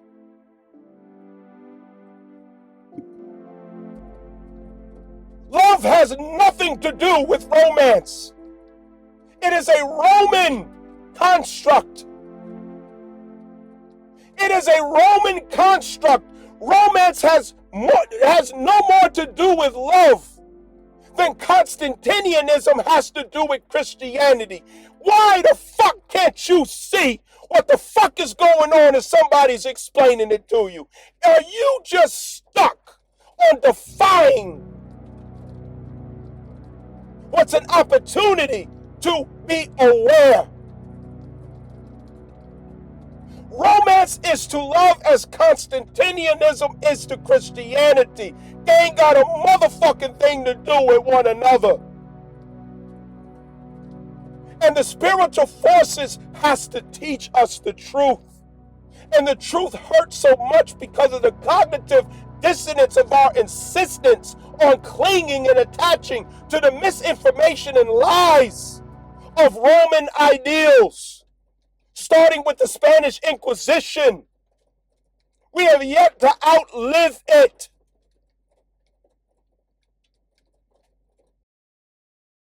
You don't own me. Hey, baby, where you going?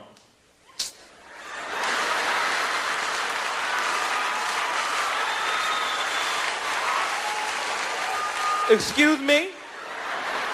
I said, where you going? You don't own me. You my woman, ain't you? I don't see no rings on these fingers. Are you gonna put a ring on this finger? Well, well, then you don't own me in, okay? First of all, let me tell you, I don't give a fuck who you are or what you have, okay? You got a whole lot of nerve to come inside and ask me where I'm going. I come and go as I please. I don't answer my father. I ain't gonna answer no man either. Ain't no man gonna tell me where I can go. I come and go. You got a whole lot of motherfucking nerve. Who the hell do you think you are anyway? Or come and ask me where I'm going? Nobody owns me. I own myself. I'm my own person. And we hear all that shit. Okay. Well, where you gonna be? I'ma be where I'm at. You don't own me. These spiritual forces are teaching you what love really is. But it hurts so much because of your attachment to what you want it to be about. It's teaching you of what Christ really is. but the cognitive dissonance of the attachment of what you want it to be about. And what we want is to be accepted in a crowd of those who have conformed to an ideal that they were given or that was fabricated to them thousands of years ago, hundreds of years ago, before they ever came on the scene. If truth comes to you, will you submit? If the truth comes to you, will you submit? Our pain and our suffering comes from nothing but our attachments. Where there is suffering, there is attachment.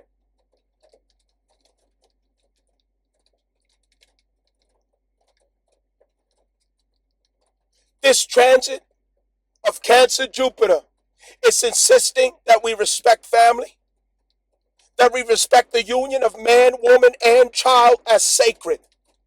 I didn't say woman and child. Motherfucker, I said man, woman, and goddamn child. Get that to your fucking head. You're gonna respect the divine formula of man, woman, and child. Man cannot be woman, and woman cannot be man. Can say, well, it happened after this. White feminism, white lesbian bitches. Sorry to call y'all bitches, but you get the picture. Yeah, they came and fucked up America's, they fucked up the ecosystem. They say there's plenty of fish in the sea. It ain't no more since feminism. Now you got women want to play quarterback against Tom Brady. Ain't never been the case. Man, I grew up watching Leave It to Beaver. His mama in the house. Now you got high divorce rates from extramarital affairs because you have men and women all in the workplace together. Who fuck more than co-workers? High school people and co-workers. You got a woman at home, every woman got a work boyfriend. She might not be sleeping with him, but they have an emotional attachment. They go out together. She say that's her friend, but they secretly like it. That's her work boyfriend because she never get to see his flaws. She see him dressed up every day, smell good, so this is her ideal man in her mind. She got an internet boyfriend, somebody she like his pictures all the time. A person she listen to. We watching ass and titties. She want to hear something to validate her. Most of us are too busy to validate her emotions. It's not a man's job to validate your emotion. Look in the mirror and validate them yourself so you can come out and be what I need you to be. So the single parent mother home came from feminism. I don't need no man. You got a deal though. Even when y'all get together, y'all can't have the best pleasure without that man's log. That man's log is very powerful. You got That's it. So our women separated from us. They got rights in women's suffrage, 1920. They demanded they demanded to be by themselves. Fought for it, yeah. Now they say they can't find a good man. Yeah. Feminism takes away good men. The destiny of man and the destiny of woman has aims that are unique to them. And one is not inferior to the other. If you find inferiority in your perception of man and woman as a status, as an expression, as an order, as a designation, it is your own ignorance that has you to see or misperceive such inferiorities in yourself, and that is what feminism has done. It has given females a misperception of the value, significance, and importance of the matriarchal order and position of the divine oracle and the high priestess, the sacred womb that brings all life and the codes of civilization that informs civilization in and of itself and replenishes life in and of itself, that we can continue on to progress in this world. A soul has to have an earth. And she is that earth.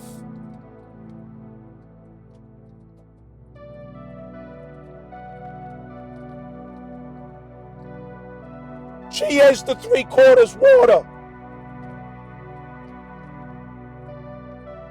We don't know the woman, just like we don't know the earth. The earth will forever be 93 million miles away from the sun, spinning at 1,037 in the third miles per hour, 6 sextillion tons, a unit followed by 21 ciphers, tilted at 22 and a third degrees. The woman is consistent and has never changed in who the fuck she is. And you let the agendas of filthy, rich principalities and high places to beguile you out of your divine role and position as women. It is a time where women have to educate themselves on what the fuck it means to be a woman. We cannot continue with women in ignorance of themselves and the wombs. And the worst ones to listen to are these frauds out here who got big ass titties and pretty face, talking pure bullshit about what a woman is. Don't know the first goddamn thing about being a woman, but you got a pussy. Don't know the first goddamn thing about being a woman, but you got your big ass titties all up in the camera misleading the people. Telling them all that they want to hear. The truth is not in what you want to hear. The truth is in what the fuck you need to hear.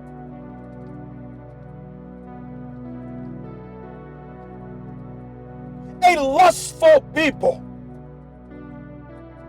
You're looking for pretty women to tell you about yourself, which is your first mistake. The worst person you could go to learn about womanhood or learn what a woman is a pretty woman. Pretty women have a serious crisis in themselves. I don't give a fuck who don't like me saying it. In my expression of this, I'm trying to make my jugular vein pop and pour blood out of it and expressing that. I don't give a damn who don't like me fucking saying it.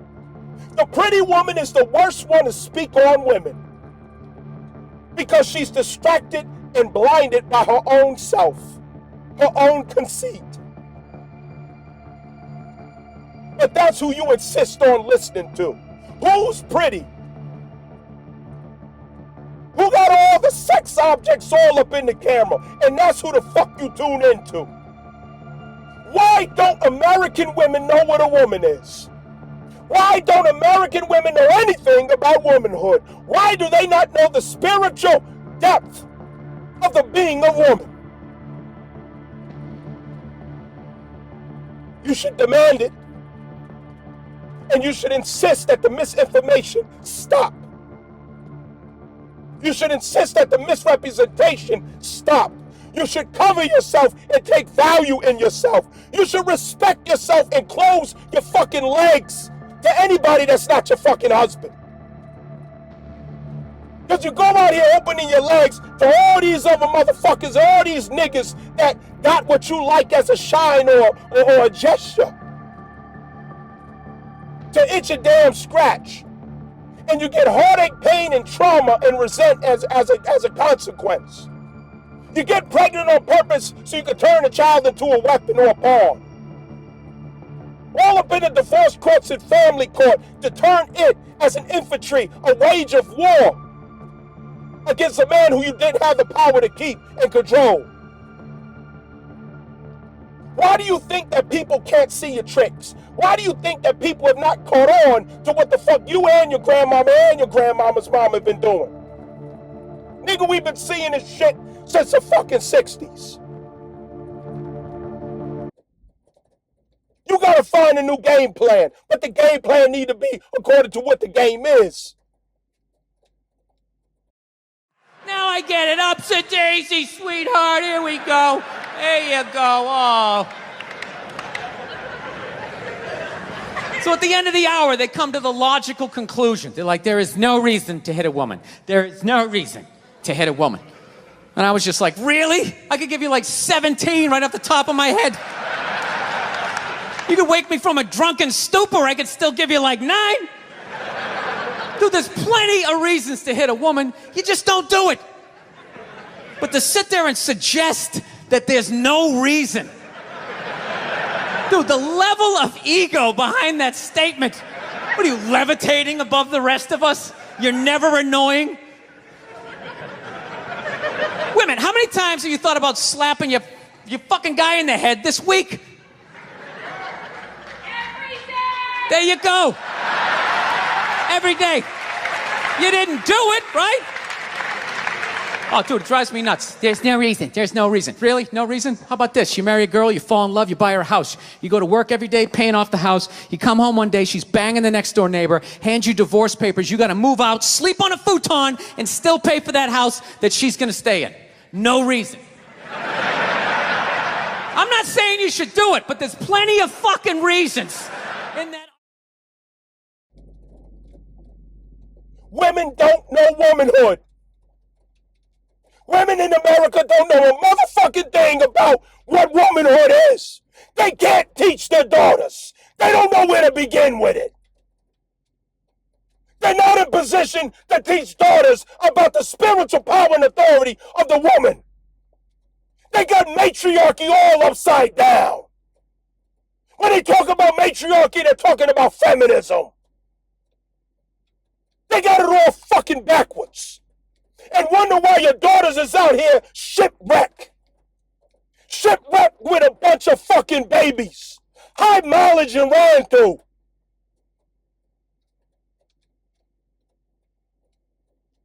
The young men aren't even interested in them no more. If they ain't turning gay, they turn to the video games and their homeboys. They gave up. They're all out here fucking the same 3 niggas. For some fucking scraps. Like fucking predators hunting down a rich man. Oh, he did this. Me too, me too. He did this. Me too, me too.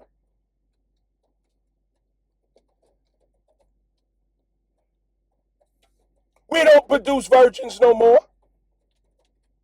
We don't pass daughters from father to husbands no more. And time has nothing to do with it. It's not that it's standard. It's that there's a wisdom to it that has not been comprehended. A woman is a symbol of value. She is the archetype of what value means. Second house, Taurus, Venus. She's the archetype of what value means. Anything that you take value in, you cover and you protect.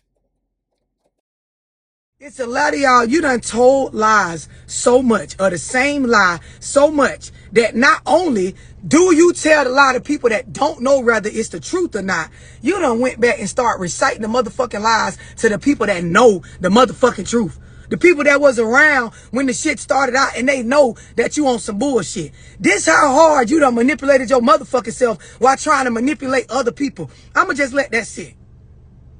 And argue with your mammy in the comments. Everything I'm saying on here is fact. You cover and you protect. You monitor it. You watch over it. You manage it. You place limitations and restrictions around it. Why? Because it's valuable.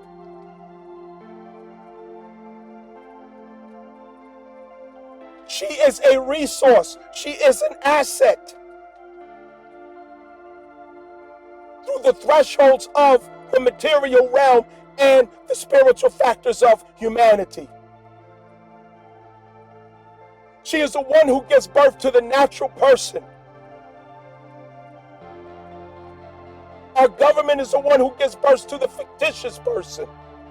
Do we see the difference?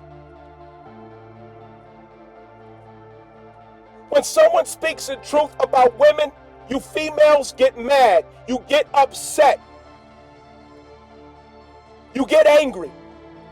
But yet you don't have the courage to be honest about the state of women and what needs to be done.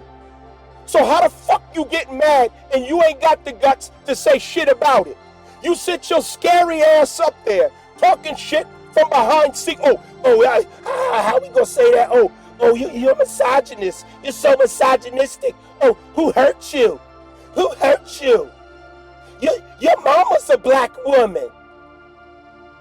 Your mama's a woman. You came from a woman. Yeah, bitch, do you know anything about a woman? I'll wait. Because I do. I do. And I know what a woman is supposed to know. MGT.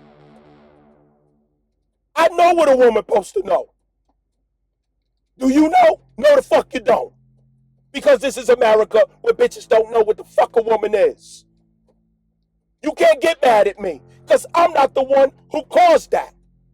You can't get mad at me. I'm a journalist. I'm reporting what the fuck I see, nigga. How the fuck you gonna get mad at the fucking journalist? Yeah. Take your grievances up from whence it came. And start with yourself.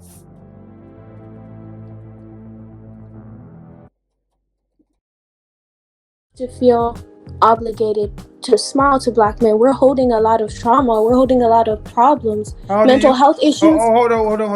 How old are you? 24. I'm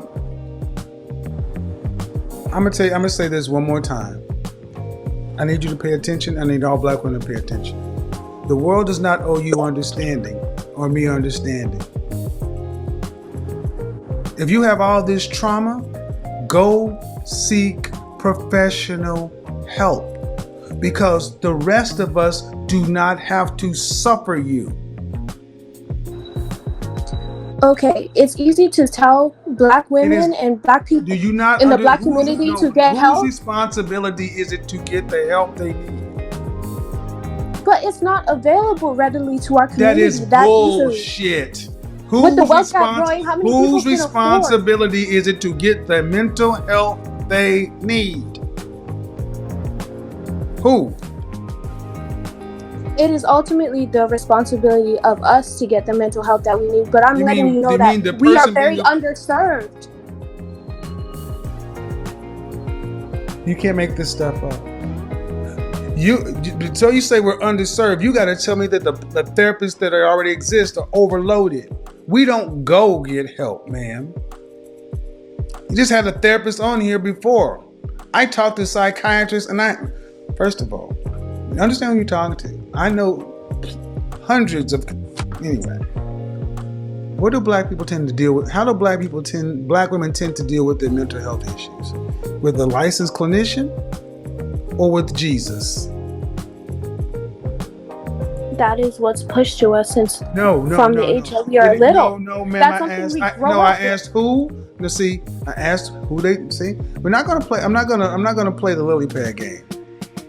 Did it go to a clinician or did it go to the church? The church most often. All right, and these are educated.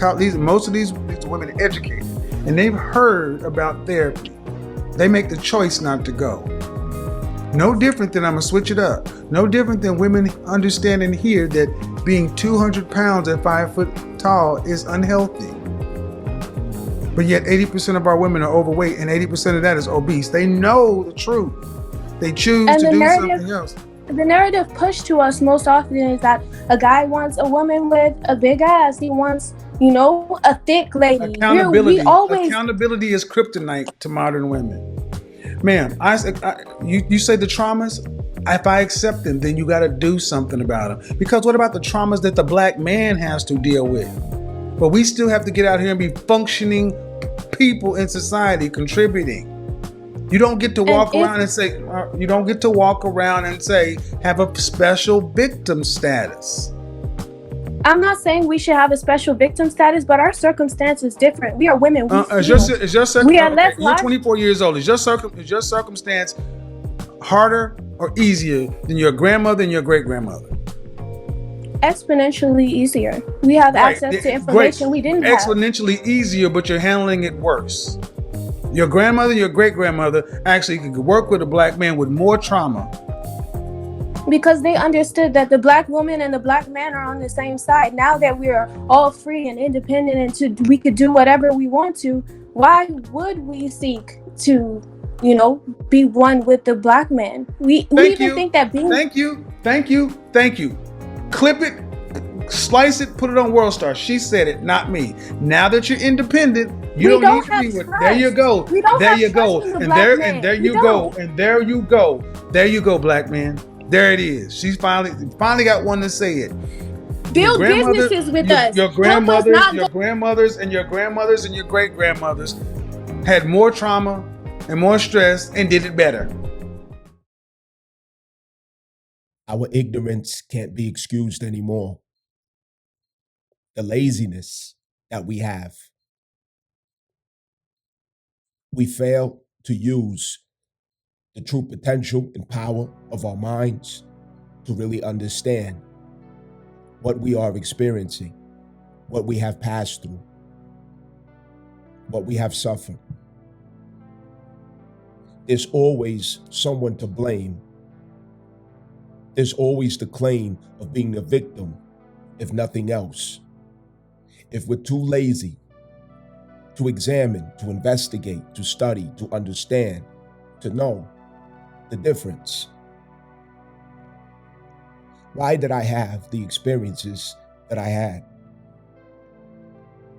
Is there something else to discover, to know, to learn about what I'm perceiving, what I'm weighing?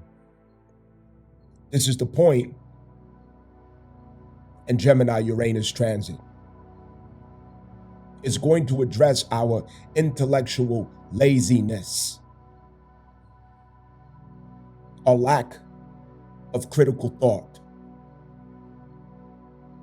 that we take the social engineering handed to us, suggested to us, propagated to us through the media, passed down and regurgitated from generation to generation, and the laziness of thought, the laziness of mind fails to come to right or realistic conclusions as to why the experience does not feel favorable.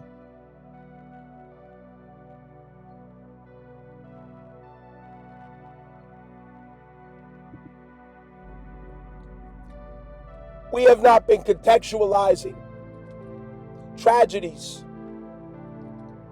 that feminism has been causing. That spirit of feminism, it has females in our Western cultures to oppress themselves and injure themselves or subject themselves through consent to outcomes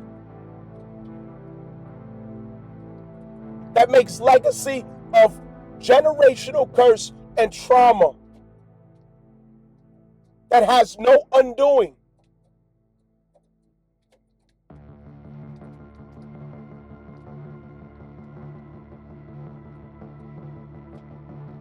The things that feminists fight for, it reveals an ignorance of how to properly weigh value.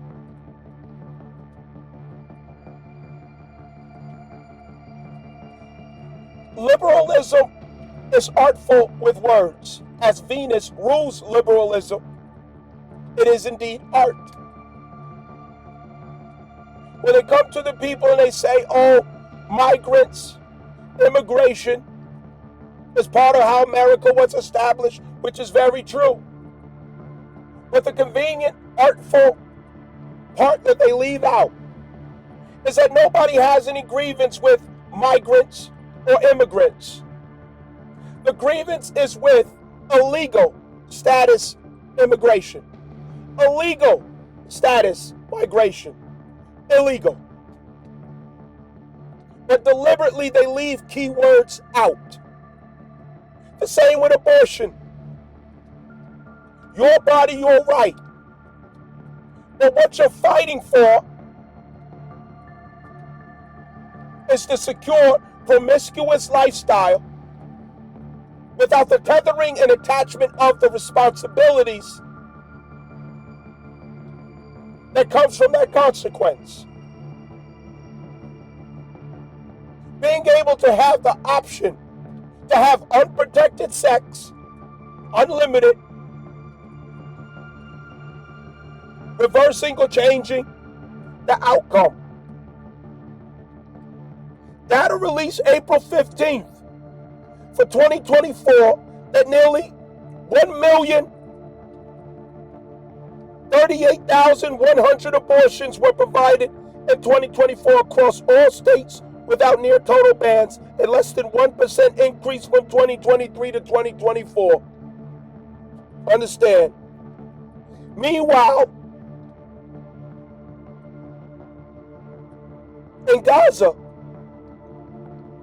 where we know there is obvious genocide, October 24 estimated the total traumatic injury death toll to exceed 70,000 Palestinians. Abortion claims more lives than wars. And if what is happening in Palestine is indeed genocide, what the fuck you think is going on, especially in black communities, is genocide through the strong arm of feminism. But we don't want to put these things in that perspective because accountability is the kryptonite of modern females. It is the very thing that they can't deal with. I can't be responsible for my behavior, character, action, culture, claims, and cadence. Somebody else needs to be responsible, not me.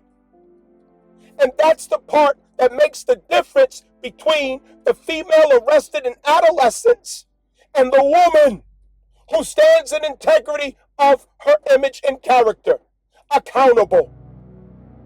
And this is what the powers of our universe is catching females up to hold accountability if they are to have true freedom, and to recommit to the moral compass of the matriarchal constitution within, which means you no longer can ignore your intuition.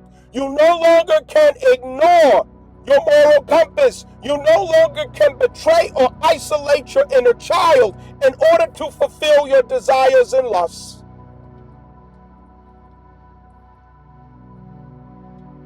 That's the difference. But the infamous astrologist is the bad guy. I'm the bad guy.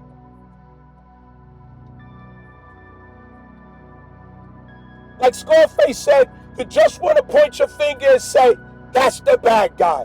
I get it. That's the bad guy.